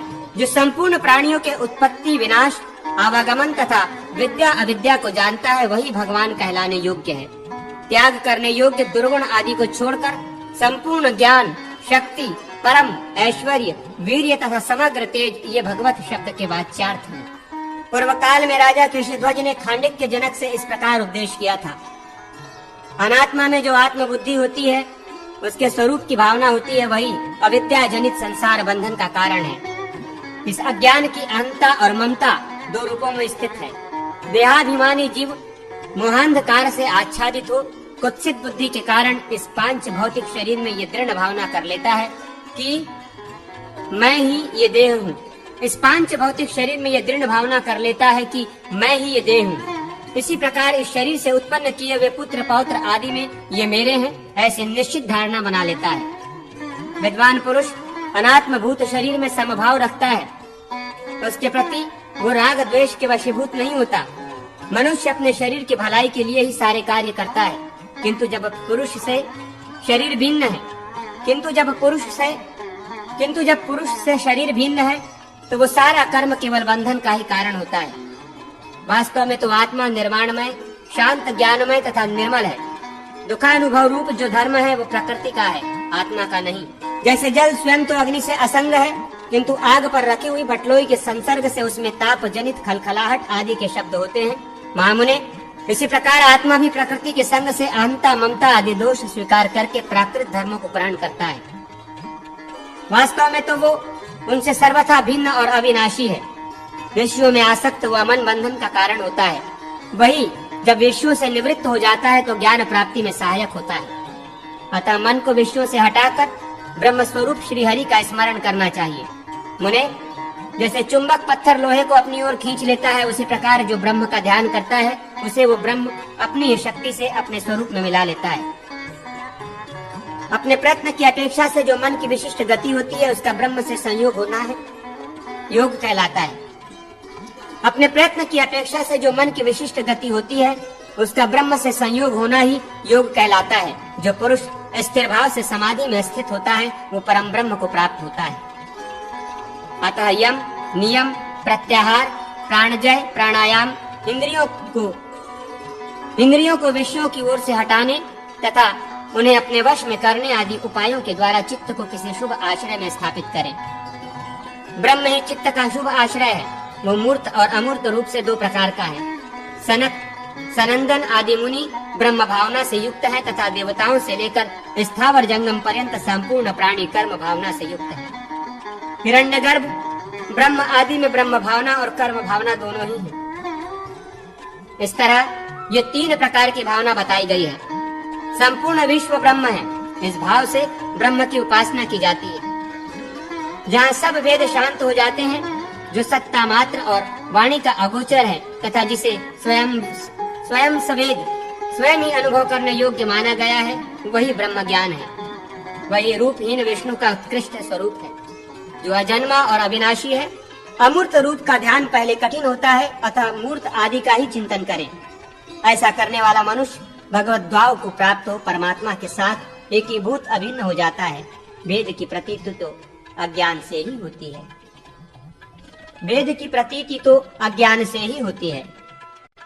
जड़ भरत और सौवीर नरेश का संवाद, अद्वैत ब्रह्म विज्ञान का वर्णन। अब मैं उस अद्वैत ब्रह्म विज्ञान का वर्णन करूंगा जिसे भरत ने सौवीर राज को बतलाया था। प्राचीन काल की बात है। राजा भरत शालग्राम क्षेत्र में रहकर भगवान वासुदेव की पूजा आदि करते हुए तपस्या कर रहे थे। उनकी एक मृग के प्रति आसक्ति हो गई थी, इसलिए अंत काल में उसी का स्मरण करते हुए प्राण त्यागने के कारण उन्हें मृग होना पड़ा।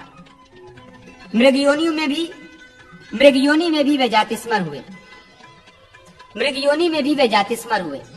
उन्हें पूर्व जन्म की बातों का स्मरण रहा। अतः उस मृग शरीर का परित्याग करके वे स्वयं ही योग बल से एक ब्राह्मण के रूप में प्रकट हुए। उन्हें अद्वैत ब्रह्म का पूर्ण बोध था। वे साक्षात ब्रह्म स्वरूप थे, तो भी लोक में जड़वत ज्ञान शून्य मुख की भांति व्यवहार करते थे। उन्हें हष्ट पुष्ट देखकर सौवीर नरेश के सेवक ने बेगार में लगाने के योग्य समझा और राजा की पालकी ढोने में नियुक्त कर दिया। सेवक के कहने से वे सौवीर राज की पालकी ढोने लगे।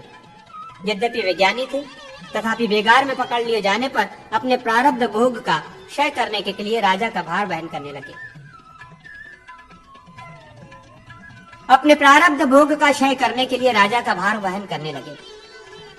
परंतु उनकी गति मंद थी। वे पालकी में पीछे की ओर जाने लगे थे तथा उनके सिवा दूसरे जितने कहार थे वे सब के सब तेज चल रहे थे। वे पालकी में पीछे की ओर लगे थे तथा उनके सिवा दूसरे जितने कहार थे वे सब के सब तेज चल रहे थे। राजा ने देखा अन्य कहार शीघ्रगामी है तथा तीव्र गति से चल रहे हैं। ये जो नया आया है उसकी गति बहुत मंद है। तब वे बोले। राजा ने कहा, अरे क्या तू थक गया? अभी तो तूने थोड़ी ही दूर तक मेरी पालकी ढोई है। क्या परिश्रम नहीं सहा जाता? क्या तू मोटा ताजा नहीं है? देखने में तो खूब मुस्तंड जान पड़ता है। ब्राह्मण ने कहा, राजन, न मैं मोटा हूँ, न मैंने तुम्हारी पालकी ढोई है, न मुझे थकावट आई है, न परिश्रम करना पड़ा, न मुझ पर तुम्हारा कुछ भार ही है। पृथ्वी पर दोनों पैर हैं, पैरों पर जंघाएं हैं, जंघाओं के ऊपर उरु और उरुओं के ऊपर उदर पेट है, उदर के ऊपर वक्ष स्थल, भुजाएं और कंधे हैं तथा कंधों के ऊपर ये पालकी रखी गई है। फिर मेरे ऊपर ये कौन सा भार है? इस पालकी पर तुम्हारा कहा जाने वाला ये शरीर रखा हुआ है। वास्तव में तुम वहाँ पालकी में हो और मैं यहाँ पृथ्वी पर हूँ। ऐसा जो कहा जाता है वो सब मिथ्या है। सौवीर नरेश, मैं, तुम या अन्य जितने भी जीव हैं, सबका भार पंचभूतों के द्वारा ही ढोया जा रहा है। ये पंचभूत भी गुणों के प्रवाह में पड़कर चल रहे हैं। पृथ्वीनाथ सत्व आदि गुण कर्मों के अधीन है तथा कर्म अविद्या के द्वारा संचित है। जो संपूर्ण जीवों में वर्तमान है, आत्मा तो शुद्ध, अक्षर, अविनाशी, शांत, निर्गुण और प्रकृति से परे है। संपूर्ण प्राणियों में एक ही आत्मा है। उसकी न तो कभी वृद्धि होती है और न ह्रास ही होता है। राजन, अब उसकी वृद्धि नहीं होती और ह्रास भी नहीं होता, तो तुमने किस युक्ति से व्यंग पूर्वक ये प्रश्न किया कि क्या तू मोटा ताजा नहीं है?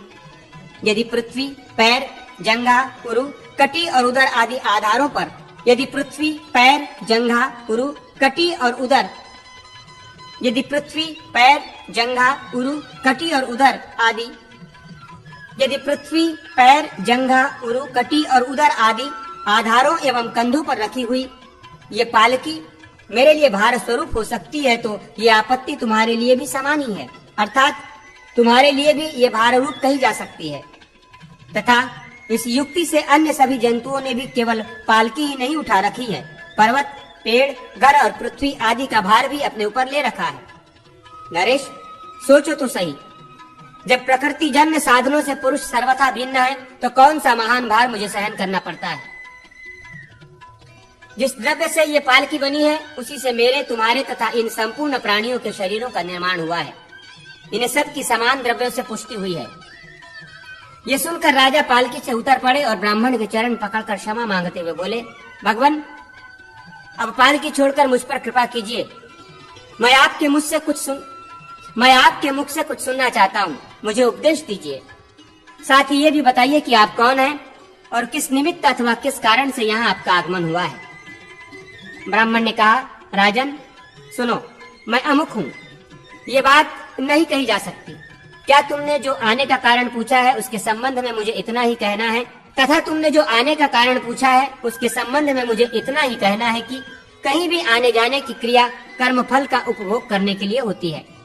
सुख दुख के उपभोग ही भिन्न भिन्न देश अथवा शरीर आदि की प्राप्ति कराने वाले हैं, तथा धर्माधर्म जनित सुख दुखों को भोगने के लिए ही जीव नाना प्रकार के देश अथवा शरीर आदि को प्राप्त होता है। राजा ने कहा, ब्राह्मण जो है अर्थात जो आत्मा सत्व स्वरूप से विराजमान है तथा कर्ता भोक्ता रूप से प्रतीत हो रहा है, उसे मैं हूँ यो कहकर क्यों नहीं बताया जा सकता। द्विजवर, आत्मा के लिए अहम शब्द का प्रयोग तो दोषावह नहीं जान पड़ता। ब्राह्मण ने कहा, राजन, आत्मा के लिए अहम शब्द का प्रयोग दोषावह नहीं है। तुम्हारा ये कथन बिल्कुल ठीक है, परंतु अनात्मा में आत्म तत्व का बोध कराने वाला अहम शब्द तो दोषावह है ही। परंतु अनात्मा में आत्मत्व का बोध कराने वाला अहम शब्द तो दोषावह है ही। अथवा जहाँ कोई भी शब्द ब्रह्मपूर्ण अर्थ को लक्षित कराता हो, वहाँ उसका प्रयोग दोष युक्त ही है। जब संपूर्ण शरीर में एक ही आत्मा की स्थिति है, तो कौन तुम और कौन मैं हूँ, ये सब बातें व्यर्थ हैं। राजन, तुम राजा हो, ये पालकी है, हम लोग इसे ढोने वाले कहार हैं। ये आगे चलने वाले सिपाही हैं तथा ये लोग तुम्हारे अधिकार में हैं। ये जो कहा जाता है ये सत्य नहीं है। वृक्ष से लकड़ी होती है और लकड़ी से ये पालकी बनी है जिसके ऊपर तुम बैठे हो। सवीर नरेश, बोलो तो इसका वृक्ष और लकड़ी नाम क्या हो गया। कोई भी चेतन मनुष्य ये नहीं कहता कि महाराज वृक्ष अथवा लकड़ी पर चढ़े हुए हैं। कोई भी चेतन मनुष्य ये नहीं कहता कि महाराज वृक्ष अथवा लकड़ी पर चढ़े हुए हैं। सब तुम्हें पालकी पर ही सवार बतलाते हैं, किंतु पालकी क्या है। नृपश्रेष्ठ, रचना कला के द्वारा एक विशेष आकार में परिणित हुई लकड़ियों का समूह ही तो पालकी है। यदि तुम इसे कोई भिन्न वस्तु मानते हो तो इसमें से लकड़ियों को अलग करके पालकी नाम की कोई चीज ढूंढो। यदि तुम इसे कोई भिन्न वस्तु मानते हो तो इसमें से लकड़ियों को अलग करके पालकी नाम की कोई चीज ढूंढो तो सही। ये पुरुष, ये स्त्री, ये गौ, ये घोड़ा, ये हाथी, ये पक्षी और ये वृक्ष हैं। इस प्रकार कर्म जनित भिन्न भिन्न शरीरों में लोगों ने नाना प्रकार के नामों का आरोप कर लिया है। इन संज्ञाओं को लोक कल्पित ही समझना चाहिए।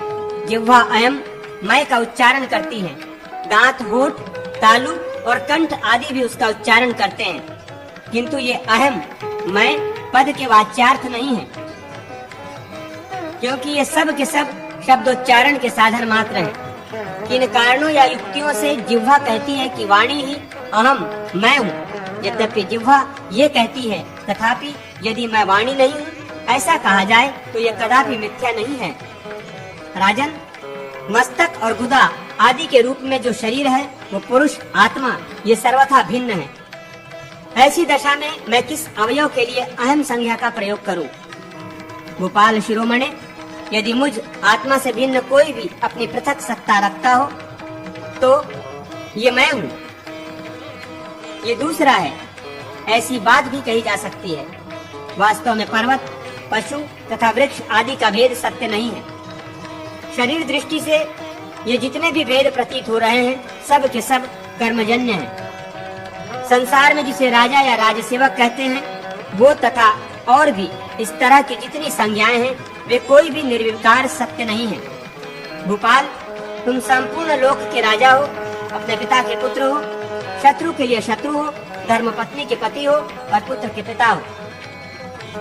इतने नामों के होते हुए मैं तुम्हें क्या कहकर पुकारूं। पृथ्वीनाथ, क्या ये मस्तक तुम हो, किंतु जैसे मस्तक तुम्हारा है वैसे ही उदर भी तो है, फिर उदर क्यों नहीं हो। तो क्या इन पैर आदि अंगों में से तुम कोई हो? नहीं, तो ये सब तुम्हारे क्या हैं? महाराज, इस समस्त अवयवों से तुम पृथक हो, अतः इनसे अलग होकर ही अच्छी तरह विचार करो कि मैं वास्तव में कौन हूँ। ये सुनकर राजा ने उन भगवत स्वरूप अवधूत ब्राह्मण से कहा। राजा बोले, ब्राह्मण, मैं आत्म कल्याण के लिए उद्यत होकर महर्षि कपिल के पास कुछ पूछने के लिए जा रहा था। आप भी मेरे लिए इस पृथ्वी पर महर्षि कपिल के ही अंश हैं, अतः आप ही मुझे ज्ञान दें। जिससे ज्ञान रूपी महासागर की प्राप्ति होकर परम कल्याण की सिद्धि हो, वो उपाय मुझे बताइए। ब्राह्मण ने कहा, राजन, तुम फिर कल्याण का ही उपाय पूछने लगे। परमार्थ क्या है ये नहीं पूछते। परमार्थ ही सब प्रकार के कल्याणों का स्वरूप है। मनुष्य देवताओं की आराधना करके धन संपत्ति की इच्छा करता है, पुत्र और राज्य पाना चाहता है, किंतु सौवीर नरेश, तुम ही बताओ, क्या यही उसका श्रेय है? इसी से उसका कल्याण होगा? विवेकी पुरुष की दृष्टि में तो परमात्मा की प्राप्ति ही श्रेय है। यज्ञादि की क्रिया तथा द्रव्य की सिद्धि को वो श्रेय नहीं मानता। परमात्मा और आत्मा का संयोग, उनके एकत्व का बोध ही परमार्थ माना गया है। परमात्मा एक अर्थात अद्वितीय है। वो सर्वत्र समान रूप से व्यापक, शुद्ध, निर्गुण, प्रकृति से परे, जन्म वृद्धि आदि से रहित, सर्वगत, अविनाशी, उत्कृष्ट, ज्ञान स्वरूप, गुण जाति आदि के संसर्ग से रहित एवं विभु है। अब मैं तुम्हें निदाद और ऋतु, ऋभु का संवाद सुनाता हूँ, ध्यान देकर सुनो। ऋतु ब्रह्मा जी के पुत्र और ज्ञानी थे। पुलत्स्य नंदन निदाद ने उनकी शिष्यता ग्रहण की। ऋतु से विद्या पढ़ लेने के पश्चात निदाद देविका नदी के तट पर एक नगर में जाकर रहने लगे। ऋतु ने अपने शिष्य के निवास स्थान का पता लगा लिया था। 1000 दिव्य वर्ष बीतने के पश्चात एक दिन ऋतु निदाद को देखने के लिए गए। उस समय निदाद बलिवेश्वर देव के अनंतर अन्न भोजन करके अपने शिष्य से कह रहे थे, भोजन के बाद मुझे तृप्ति हुई है, क्योंकि भोजन ही अक्षय तृप्ति प्रदान करने वाला है।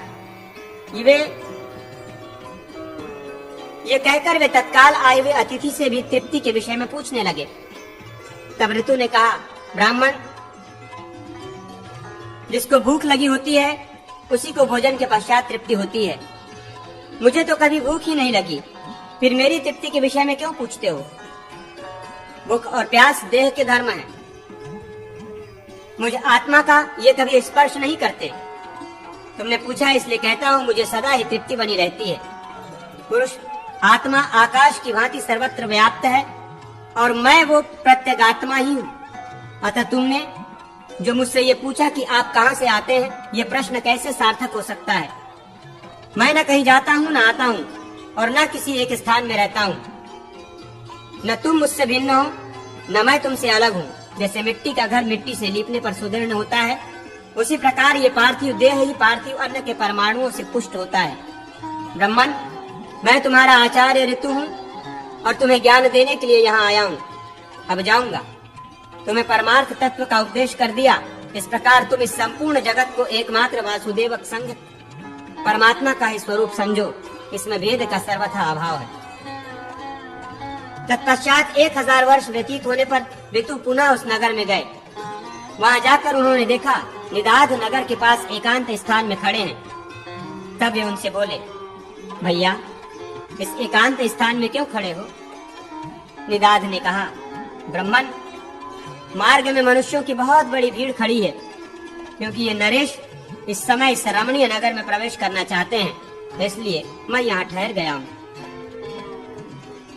ऋतु ने पूछा, द्विश्रेष्ठ, तुम यहाँ की सब बातें जानते हो, बताओ इनमें कौन नरेश है और कौन दूसरे लोग हैं? निदाद ने कहा, ब्राह्मण, जो इस पर्वत शिखर के समान खड़े हुए मतवाले गजराज पर चढ़े हैं वही ये नरेश हैं, तथा जो चारों ओर उन्हें घेर कर खड़े हैं वे ही दूसरे लोग हैं। ये नीचे वाला जीव हाथी है और ऊपर बैठे हुए सज्जन महाराज हैं। ऋतु ने कहा, मुझे समझा कर बताओ इनमें कौन राजा है और कौन हाथी? निदाद बोले, अच्छा बतलाता हूँ।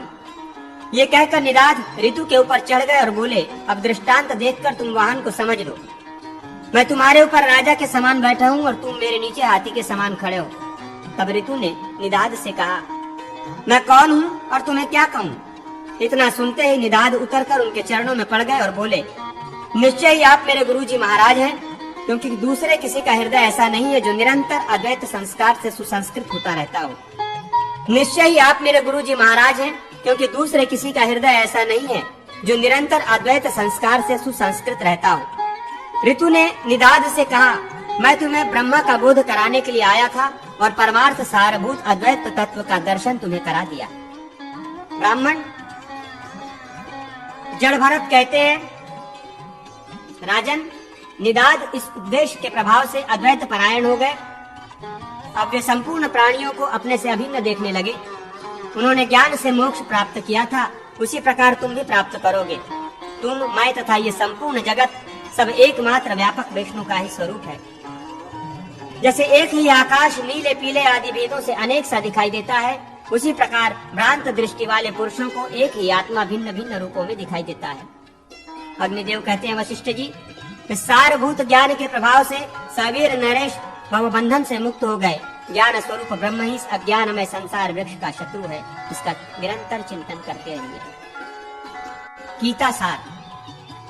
अब मैं गीता का सार बतलाऊंगा, जो समस्त गीता का उत्तम से उत्तम अंश है। पूर्व काल में भगवान श्री कृष्ण ने अर्जुन को उसका उपदेश किया था। वो भोग तथा मोक्ष दोनों को देने वाला है। श्री भगवान ने कहा, अर्जुन, जिसका प्राण चला गया है अथवा जिसका प्राण अभी नहीं गया है, ऐसे मरे हुए अथवा जीवित किसी भी देहधारी के लिए शोक करना उचित नहीं है, क्योंकि आत्मा अजन्मा, अजर, अमर तथा अमेध है। इसलिए शोक आदि को छोड़ देना चाहिए। विषयों का चिंतन करने वाले पुरुष की उसमें आसक्ति हो जाती है।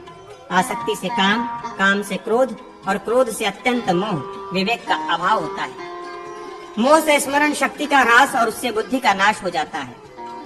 बुद्धि के नाश से उसका सर्वनाश हो जाता है।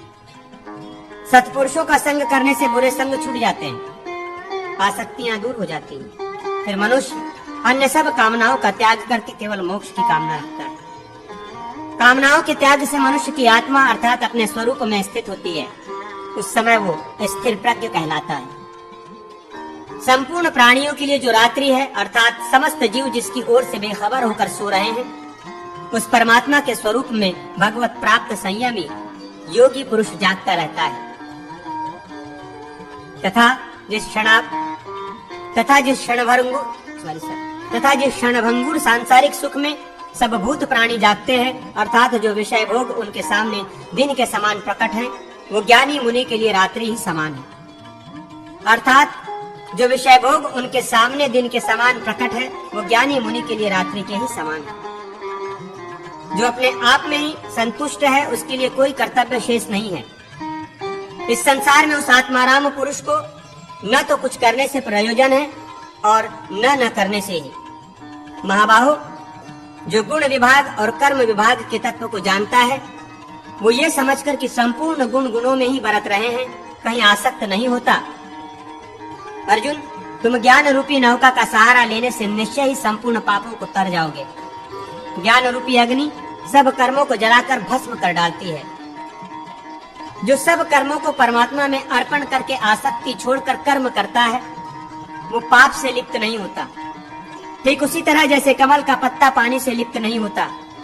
जिसका अंतःकरण योग युक्त है, परमानंदमय परमात्मा में स्थित है तथा जो सर्वत्र समान दृष्टि रखने वाला है, वो योगी आत्मा को संपूर्ण भूतों में तथा संपूर्ण भूतों को आत्मा में देखता है।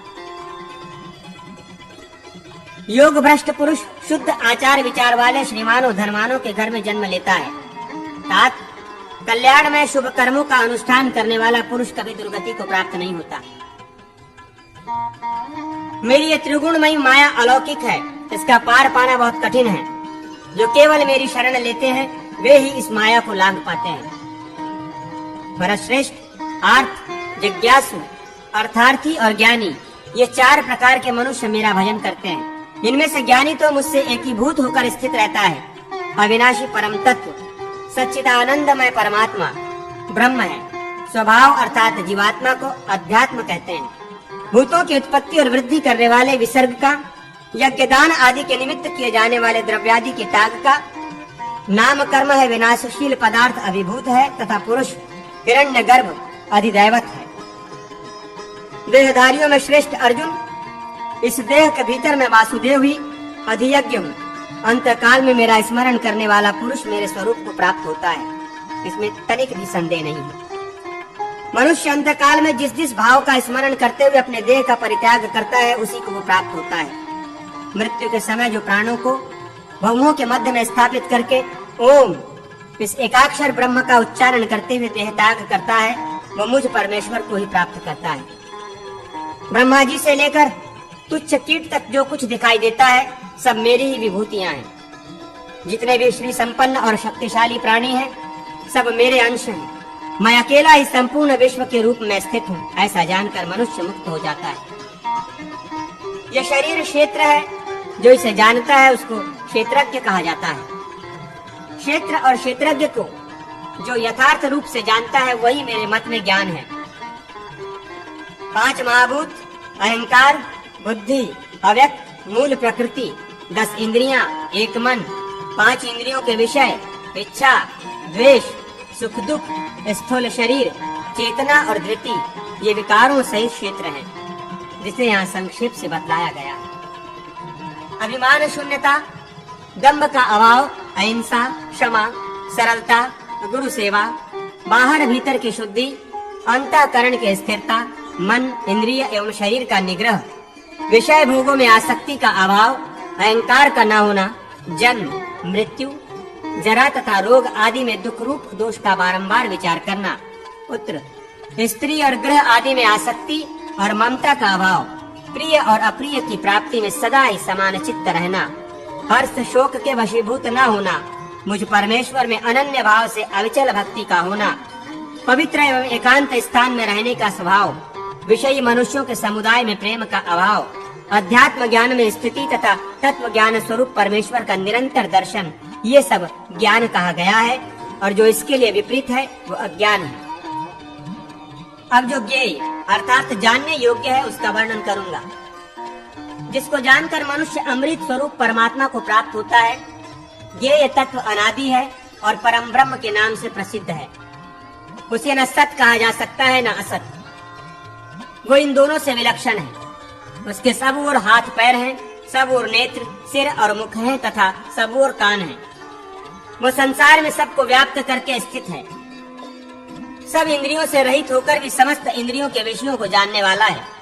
सबका धारण पोषण करने वाला होकर भी आसक्ति रहित है तथा गुणों का भोक्ता होकर भी निर्गुण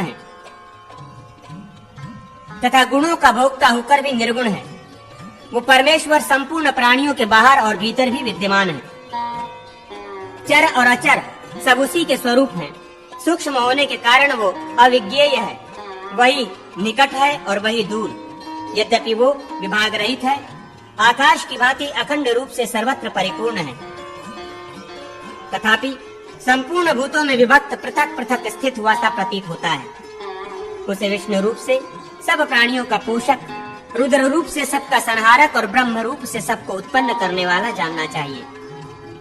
वो सूर्य आदि ज्योतियों की भी ज्योति प्रकाशक है। उसकी स्थिति अज्ञान में अंधकार से परे बतलाई जाती है।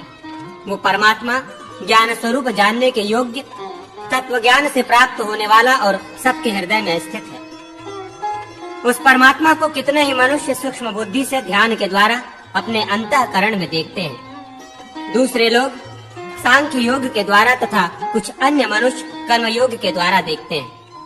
इनके अतिरिक्त जो मंद बुद्धि वाले साधारण मनुष्य हैं, वे स्वयं इस प्रकार न जानते हुए भी दूसरे ज्ञानी पुरुषों से सुनकर ही उपासना करते हैं। वे सुनकर उपासना में लगने वाले पुरुष भी मृत्यु रूप संसार सागर से निश्चय ही पार हो जाते हैं। सत्व गुण से ज्ञान, रजोगुण से लोभ तथा तमोगुण से प्रमाद, मोह और अज्ञान उत्पन्न होते हैं। गुण ही गुणों में बढ़ते हैं। ऐसा समझकर जो स्थिर रहता है, अपने स्थिति से विचलित नहीं होता, जो मान अपमान में तथा मित्र और शत्रु पक्ष में भी समान भाव रखता है, जिसने कर्तव्य के अभिमान को त्याग दिया है, वो निर्गुण गुणातीत कहलाता है। जिसकी जड़ ऊपर की ओर अर्थात परमात्मा है और शाखा नीचे की ओर यानी ब्रह्मा जी आदि है। उस संसार रूपी अश्वत्थ वृक्ष को अनादि प्रवाह रूप से अविनाशी कहते हैं। वेद उसके पत्ते हैं। जो उस वृक्ष को मूल सहित यथार्थ रूप से जानता है, वही वेद के तात्पर्य को जानने वाला है। इस संसार में प्राणियों की सृष्टि दो प्रकार की है, एक दैवी देवताओं के से स्वभाव वाली और दूसरी आसुरी असुरों के से स्वभाव वाली। अतः मनुष्यों के अहिंसा आदि सद्गुण और क्षमा दैवी संपत्ति है। आसुरी संपत्ति से जिसकी उत्पत्ति हुई है, उसमें न शौच होता है न सदाचार। क्रोध, लोभ और काम ये नरक के देने वाले हैं, अतः इन तीनों को त्याग देना चाहिए। सत्व आदि गुणों के भेद से यज्ञ, तप और दान तीन प्रकार के माने गए हैं। सात्विक, राजस और तामस। सात्विक अन्न आयु, बुद्धि, बल, आरोग्य और सुख की वृद्धि करने वाला है। तीखा और रूखा अन्न राजस है, वो दुख, शोक और रोग उत्पन्न करने वाला है। अपवित्र, जूठा, दुर्गंध युक्त और नीरस आदि अन्न तामस माना गया है। यज्ञ करना कर्तव्य है, ये समझकर निष्काम भाव से विधि पूर्वक किया गया यज्ञ सात्विक है। फल की इच्छा से किया हुआ यज्ञ राजस और दंभ के लिए किया जाने वाला यज्ञ तामस है। श्रद्धा और मंत्र आदि से युक्त एवं विधि प्रतिपादित जो देवता आदि की पूजा तथा अहिंसा आदि तप हैं, उन्हें शारीरिक तप कहते हैं। अब वाणी से किए जाने वाले तप को बताया जाता है, जिससे किसी को उद्वेग न हो, ऐसा सत्य वचन, स्वाध्याय और जप, ये वांगमय तप है। चित्त शुद्धि, मौन और मनोनिग्रह, ये मानस तप है। कामना रहित तप सात्विक फल आदि के लिए किया जाने वाला है। राजस तथा दूसरों को पीड़ा देने के लिए किया हुआ तप तामस कहलाता है। उत्तम देश, काल और पात्र में दिया हुआ दान सात्विक है। प्रत्युक्त कारक के लिए किया जाने वाला दान राजस है तथा अयोग्य देश, काल आदि में अनादर पूर्वक दिया हुआ दान तामस कहा गया है। ओम तत् और सत, ये परम ब्रह्म परमात्मा के 3 प्रकार के नाम बताए गए हैं। यज्ञ, दान आदि कर्म मनुष्यों को भोग एवं मोक्ष प्रदान करने वाले हैं। जिन्होंने कामनाओं का त्याग नहीं किया है, उन सकामे पुरुषों के लिए कर्म का बुरा, भला और मिला हुआ 3 प्रकार का फल होता है। ये फल मृत्यु के पश्चात प्राप्त होता है। सन्यासी, त्यागी पुरुषों के कर्मों का भी कभी कोई फल नहीं होता। मोहवेश जो कर्मों का त्याग किया जाता है, वो तामस है। शरीर को कष्ट पहुंचने के भय से किया हुआ त्याग राजस है तथा कामना के त्याग से संपन्न होने वाला त्याग सात्विक कहलाता है। अधिष्ठान, कर्ता, भिन्न भिन्न करण, नाना प्रकार की अलग अलग चेष्टाएं तथा दैव, ये 5 ही कर्म के कारण हैं। सब भूतों में एक परमात्मा का ज्ञान सात्विक, भेद ज्ञान राजस और अतात्विक ज्ञान तामस है। निष्काम भाव से किया जाने वाला कर्म सात्विक, कामना के लिए किया जाने वाला कर्म राजस तथा मोहवश किया हुआ कर्म तामस है। कार्य की सिद्धि और असिद्धि में सम निर्विकार रहने वाला कर्ता सात्विक, हर्ष और शोक करने वाला राजस तथा शठ और आलसी कर्ता तामस कहलाता है। कार्य अकार्य के तत्व को समझने वाली बुद्धि सात्विकी, उसे ठीक ठीक न जानने वाली बुद्धि राजसी तथा विपरीत धारणा रखने वाली बुद्धि तामसी मानी गई है। मन को धारण करने वाली धृति सात्विकी, प्रीति की कामना करने वाली धृति राजसी तथा शोक आदि को धारण करने वाली धृति तामसी है। जिसका परिणाम सुखद हो, वो सत्व से उत्पन्न होने वाला सात्विक सुख है। जो आरंभ में सुखद प्रतीत होने पर भी परिणाम में दुखद हो, वो राजस सुख है।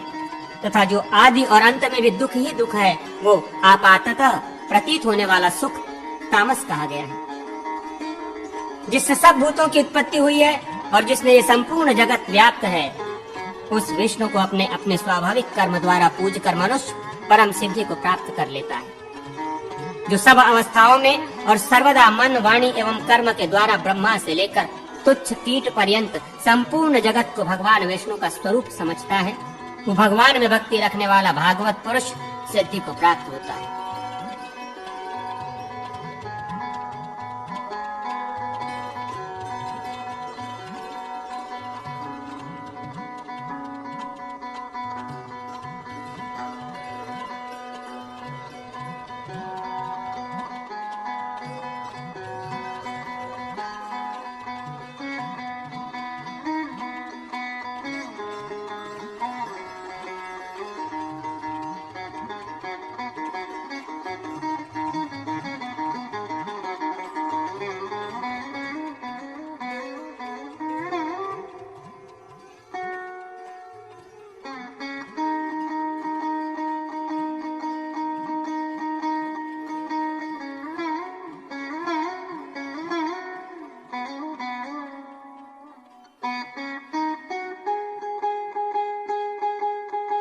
अग्निदेव कहते हैं, ब्रह्मन, अब मैं यम गीता का वर्णन करूंगा जो यमराज के द्वारा नचिकेता के प्रति कही गई थी। ये पढ़ने और सुनने वालों को भोग प्रदान करती है तथा मोक्ष की अभिलाषा रखने वाले सत्पुरुषों को मोक्ष देने वाली है।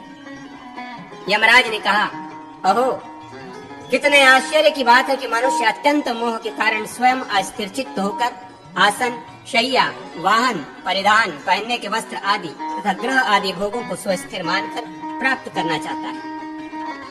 कपिल जी ने कहा है, भोगों में आसक्ति का अभाव तथा सदा ही आत्म तत्व का चिंतन ये मनुष्य के परम कल्याण का उपाय है। सर्वत्र समतापूर्ण दृष्टि तथा ममता और आसक्ति का न होना ये मनुष्यों के परम कल्याण का साधन है। यह आचार्य पंचशिख का उद्गार है। गर्भ से लेकर जन्म और बाल्य आदि वय तथा अवस्थाओं के स्वरूप को ठीक ठीक समझना ही मनुष्यों के परम कल्याण का हेतु है। ये गंगा विष्णु का गान है। आध्यात्मिक, आधिदैविक और आधि भौतिक दुख आदि अंत वाले हैं, अर्थात ये उत्पन्न और नष्ट होते रहते हैं। अतः इन्हें क्षणिक समझकर धैर्य पूर्वक सहन करना चाहिए, विचलित नहीं होना चाहिए। इस प्रकार उन दुखों का प्रतिकार ही मनुष्यों के लिए परम कल्याण का साधन है। यह महाराज जनक का मत, जीवात्मा और परमात्मा वस्तुतः अभिन्न एक हैं। इनमें से जो भेद की प्रतीति होती है उनका निवारण करना ही परम कल्याण का हेतु है। ये ब्रह्मा जी का सिद्धांत है। जैगीश वेव का कहना है कि ऋग्वेद, यजुर्वेद और सामवेद में प्रतिपादित जो कर्म है उन्हें कर्तव्य समझकर अनासक्त भाव से करना श्रेय का साधन है। सब प्रकार की विधित्सा, कार्यारंभ की आकांक्षा का परित्याग आत्मा के सुख का साधन है। यही मनुष्यों के लिए परम श्रेय है। ये देवल का मत बताया गया है। कामनाओं के त्याग से विज्ञान, सुख, ब्रह्म एवं परम पद की प्राप्ति होती है। कामना रखने वालों को ज्ञान नहीं होता। यह सनकादिकों का सिद्धांत है।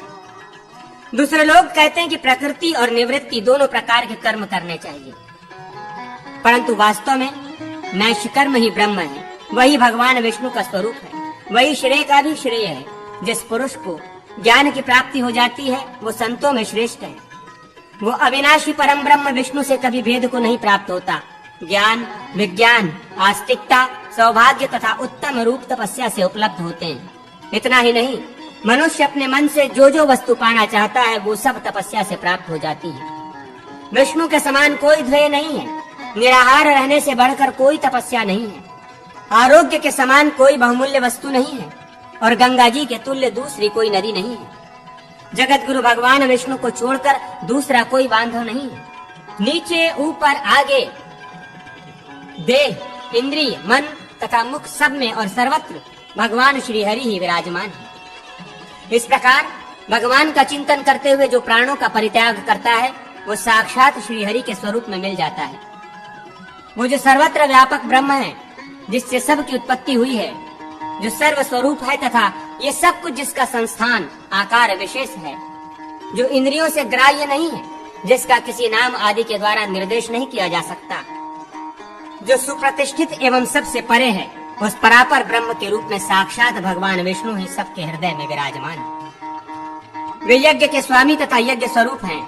उन्हें कोई तो परम ब्रह्म रूप से प्राप्त करना चाहते हैं, कोई विष्णु रूप से, कोई शिव रूप से, कोई ब्रह्म और ईश्वर रूप से, कोई इंद्रादि नामों से तथा कोई सूर्य, चंद्रमा और काल रूप से उन्हें पाना चाहते हैं। ब्रह्मा से लेकर कीट तक सारे जगत को विष्णु का ही स्वरूप कहते हैं। वे भगवान विष्णु परम ब्रह्म परमात्मा है, जिनके पास पहुंच जाने पर, जिन्हें जान लेने पर या पा लेने पर फिर वहां से इस संसार में नहीं लौटना पड़ता।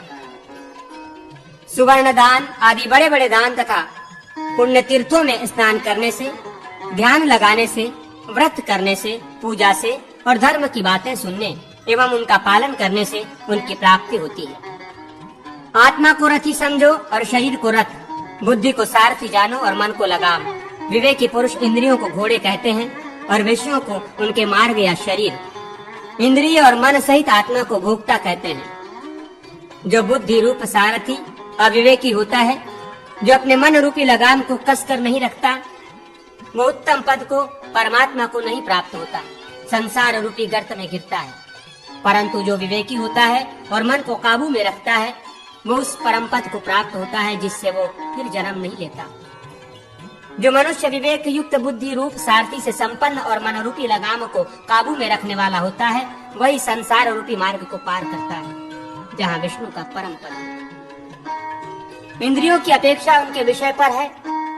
विषयों से परे मन है, मन से परे बुद्धि और बुद्धि से परे महान आत्मा महतत्व है। महतत्व से परे अव्यक्त मूल प्रकृति है और अव्यक्त से परे पुरुष परमात्मा है।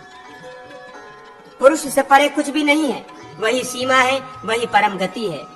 संपूर्ण भूतों में छिपा हुआ यह आत्मा प्रकाश में नहीं आता। सूक्ष्मदर्शी पुरुष अपने तीव्र एवं सूक्ष्म बुद्धि से ही उसे देख पाते हैं। विद्वान पुरुष वाणी को मन में और मन को विज्ञानमय बुद्धि में लीन करें। इसी प्रकार बुद्धि को महतत्व में और महतत्व को शांत आत्मा में लीन करें।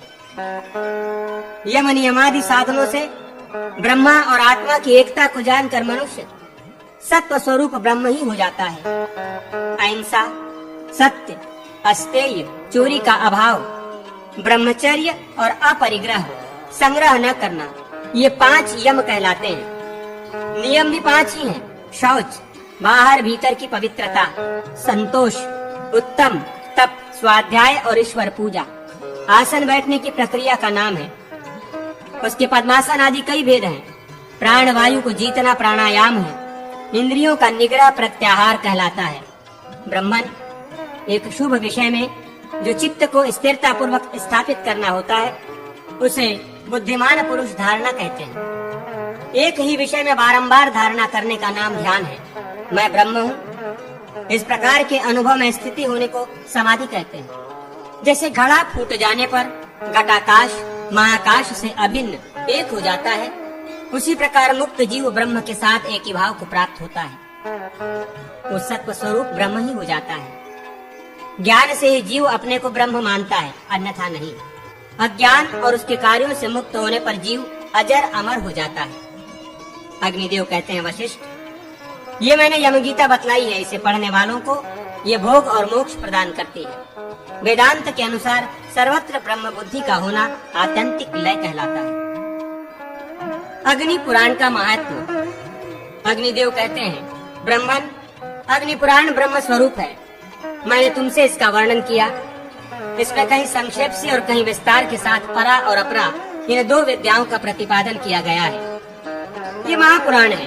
ऋक, यजुः, साम और अथर्व नामक वेद विद्या, विष्णु महिमा, संसार सृष्टि, छंद, शिक्षा, व्याकरण, निघंटु, कोश, ज्योतिष, निरुक्त, धर्मशास्त्र आदि मीमांसा, विस्तृत न्याय शास्त्र, आयुर्वेद, पुराण विद्या, धनुर्वेद, गंधर्व वेद, अर्थशास्त्र, वेदांत और महान परमेश्वर श्री हरि, ये सब अपरा विद्या है तथा परम अक्षर तत्व परा विद्या है।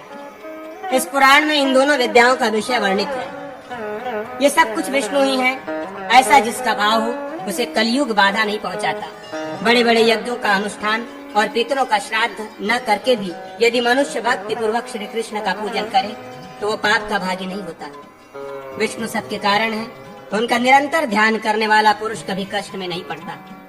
यदि परतंत्रता आदि दोषों से प्रभावित होकर तथा विषयों के प्रति चित्त आकृष्ट हो जाने के कारण मनुष्य पाप कर्म कर बैठे तो भी गोविंद का ध्यान करके वो सब पापों से मुक्त हो जाता है।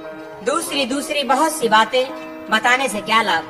ध्यान वही है जिसमें गोविंद का चिंतन हो, कथा वही है जिसमें केशव का कीर्तन हो रहा हो, और कर्म वही है जो श्री कृष्ण की प्रसन्नता के लिए किया जाए।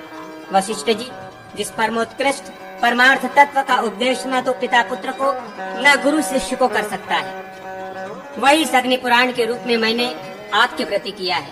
द्विजवर, संसार में भटकने वाले पुरुष को स्त्री, पुत्र और धन वैभव मिल सकते हैं तथा अन्य अनेकों सुहृदों की भी प्राप्ति हो सकती है, परंतु वैसा उपदेश नहीं मिल सकता। स्त्री, पुत्र, मित्र, खेती बाड़ी और बंधु बांधवों से क्या लेना है, ये उपदेश ही सबसे बड़ा बंधु है, क्योंकि ये संसार से मुक्ति देने वाला है। प्राणियों की सृष्टि 2 प्रकार की है, दैवी और आसुरी। जो भगवान विष्णु की भक्ति में लगा हुआ है वो दैवी सृष्टि के अंतर्गत है। जो भगवान से विमुख है वो आसुरी सृष्टि का मनुष्य है, असुर है।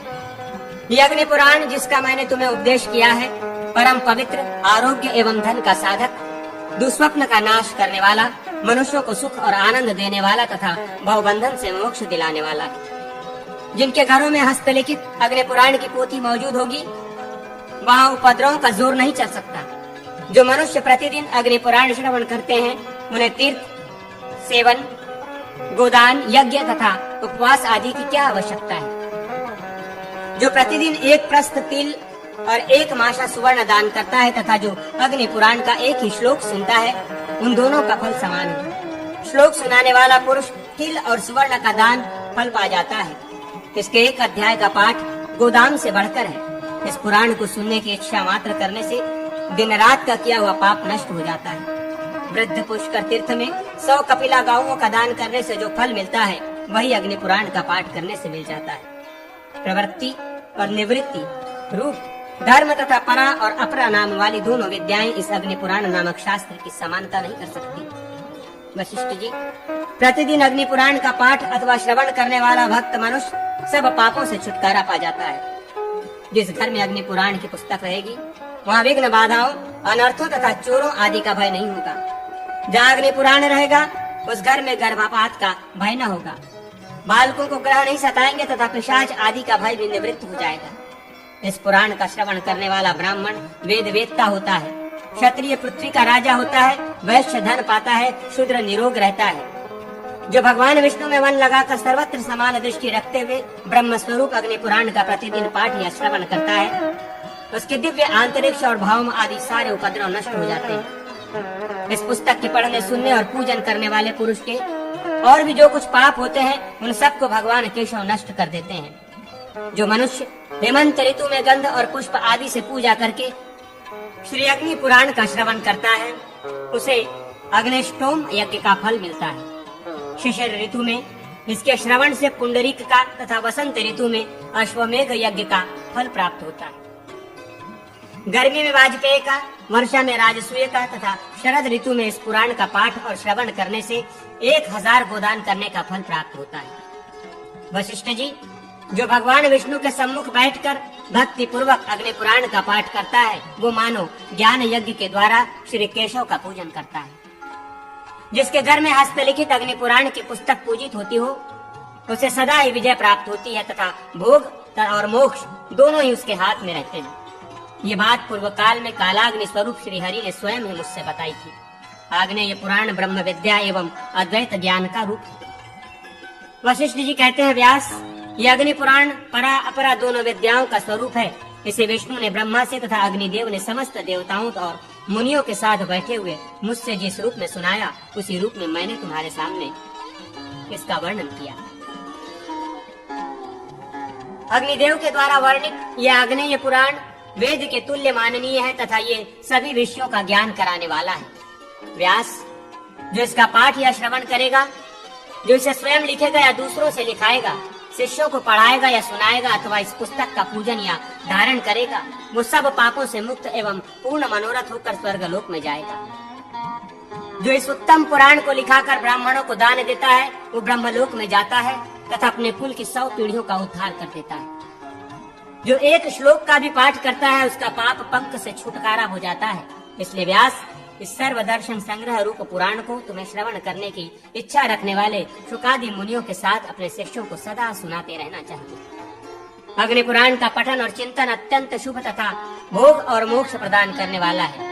जिन्होंने इस पुराण का गान किया, उस अग्निदेव को नमस्कार है। व्यास जी कहते हैं, सुत, पूर्व काल में वशिष्ठ जी के मुख से सुना हुआ ये अग्नि पुराण मैंने तुम्हें सुनाया है। परा और अपरा विद्या इसका स्वरूप है। ये परम पद प्रदान करने वाला है। आग्नेय पुराण परम दुर्लभ है। भाग्यवान पुरुषों को ही ये प्राप्त होता है। ब्रह्म या वेद स्वरूप इस अग्नि पुराण का चिंतन करने वाले पुरुष श्री हरि को प्राप्त होते हैं।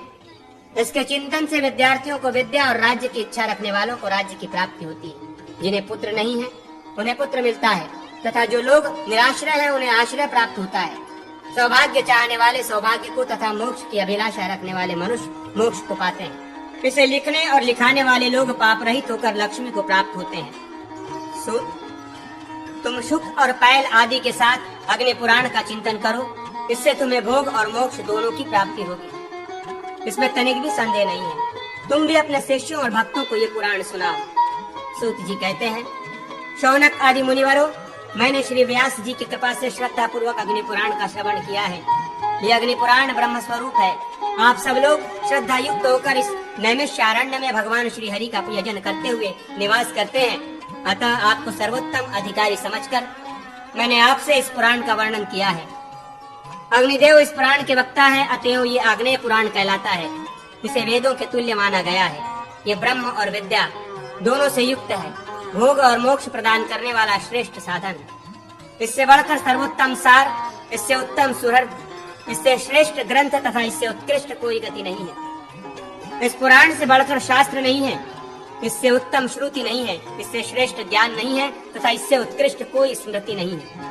इससे श्रेष्ठ आगम, इससे श्रेष्ठ विद्या, इससे श्रेष्ठ सिद्धांत और इससे श्रेष्ठ मंगल नहीं है। इससे बढ़कर वेदांत भी नहीं है। ये पुराण सर्वोत्कृष्ट, इस पृथ्वी पर अग्नि पुराण से बढ़कर श्रेष्ठ और दुर्लभ वस्तु कोई नहीं है। इस अग्नि पुराण में सब विद्याओं का प्रदर्शन, परिचय कराया गया है। भगवान के मत्स्य आदि संपूर्ण अवतार, गीता और रामायण का भी इसमें वर्णन है। हरिवंश और महाभारत का भी परिचय है। 9 प्रकार की सृष्टि का भी दिग्दर्शन कराया गया है। वैष्णव आगमन का भी गान किया गया है। देवताओं की स्थापना के साथ ही दीक्षा तथा पूजा का भी उल्लेख हुआ है। पवित्र आरोहण आदि की विधि, प्रतिमा के लक्षण आदि तथा मंदिर के लक्षण आदि का वर्णन है। साथ ही भोग और मोक्ष देने वाले मंत्रों का भी उल्लेख है। शैव आगम तथा उसके प्रयोजन, शाक्त आगम, सूर्य संबंधी आगम, मंडल, वास्तु और भांति भांति के मंत्रों का वर्णन है। प्रतिसर्ग का भी परिचय कराया गया है। ब्रह्मांड मंडल तथा भुवन कोश का भी वर्णन है। द्वीप, वर्ष आदि और नदियों का भी उल्लेख है। गंगा तथा प्रयाग आदि तीर्थों की महिमा का वर्णन किया गया है। ज्योतिष चक्र, नक्षत्र मंडल, ज्योतिष आदि विद्या तथा युद्ध जयार्णव का भी निरूपण है। मन्वंतर आदि का वर्णन तथा वर्ण और आश्रम आदि के धर्मों का प्रतिपादन किया गया है। साथ ही अशौच, द्रव्य शुद्धि तथा प्रायश्चित का भी ज्ञान कराया गया है। राजधर्म, दान धर्म, भांति भांति के व्रत, व्यवहार, शांति तथा ऋग्वेद आदि के विधान का भी वर्णन है। सूर्यवंश, सोमवंश, धनुर्वेद, वैदिक, गांधर्व वेद, अर्थशास्त्र, मीमांसा, न्याय विस्तार, पुराण संख्या, पुराण महात्म्य, छंद, व्याकरण, अलंकार, निघंटु, शिक्षा और कल्प आदि का भी इसमें निरूपण किया गया है। नैमित्तिक, प्राकृतिक और आत्यंतिक लय का वर्णन है। वेदांत, ब्रह्म ज्ञान और अष्टांग योग का निरूपण है। स्रोत, पुराण महिमा और अष्टादश विद्याओं का प्रतिपादन है। ऋग्वेद आदि अपरा विद्या, परा विद्या तथा परम अक्षर तत्व का भी निरूपण है। इतना ही नहीं, इसमें ब्रह्म के सप्रपंच, सविशेष और निष्प्रपंच, निर्विशेष रूप का वर्णन किया गया है। ये पुराण 15,000 श्लोकों का है। देवलोक में इसका विस्तार 1 अरब श्लोकों में है। देवता सदा इस पुराण का पाठ करते हैं। संपूर्ण लोगों का हित करने के लिए अग्निदेव ने इसका संक्षेप से वर्णन किया है। शौनकादि मुनियों, आप इस संपूर्ण पुराण को ब्रह्ममय ही समझे। जो इसे सुनता या सुनाता, पढ़ता या पढ़ाता, लिखता या लिखवाता तथा इसका पूजन और कीर्तन करता है, वो परम शुद्ध हो संपूर्ण मनोरथों को प्राप्त करके कुल सहित स्वर्ग को जाता है। राजाओं को चाहिए कि संयमशील होकर पुराण के वक्ता का पूजन करें। गौ, भूमि तथा स्वर्ण आदि का दान दे। वस्त्र और आभूषण आदि से तृप्त करते हुए वक्ता का पूजन करके मनुष्य पुराण श्रवण का पूरा पूरा फल पाता है। पुराण श्रवण के पश्चात निश्चय ही ब्राह्मणों को भोजन कराना चाहिए। जो इस पुस्तक के लिए षड्यंत्र, पेटी, सूत, पत्र, पन्ने, काठ की पट्टी जिसे बांधने की रस्सी या वेष्टन वस्त्र आदि दान करता है, वो स्वर्ग लोक को जाता है। जो अग्नि पुराण की पुस्तक का दान करता है, वो ब्रह्मलोक में जाता है। जिसके घर में ये पुस्तक रहती है, उसके यहाँ उत्पात का भय नहीं रहता, वो भोग और मोक्ष को प्राप्त होता है। मुनियों, आप लोग इस अग्नि पुराण को ईश्वर रूप मानकर सदा इसका स्मरण रखें। व्यास जी कहते हैं, तत्पश्चात सूत जी मुनियों से पूजित हो वहाँ से चले गए और शौनक आदि महात्मा भगवान श्री हरि को प्राप्त हुए।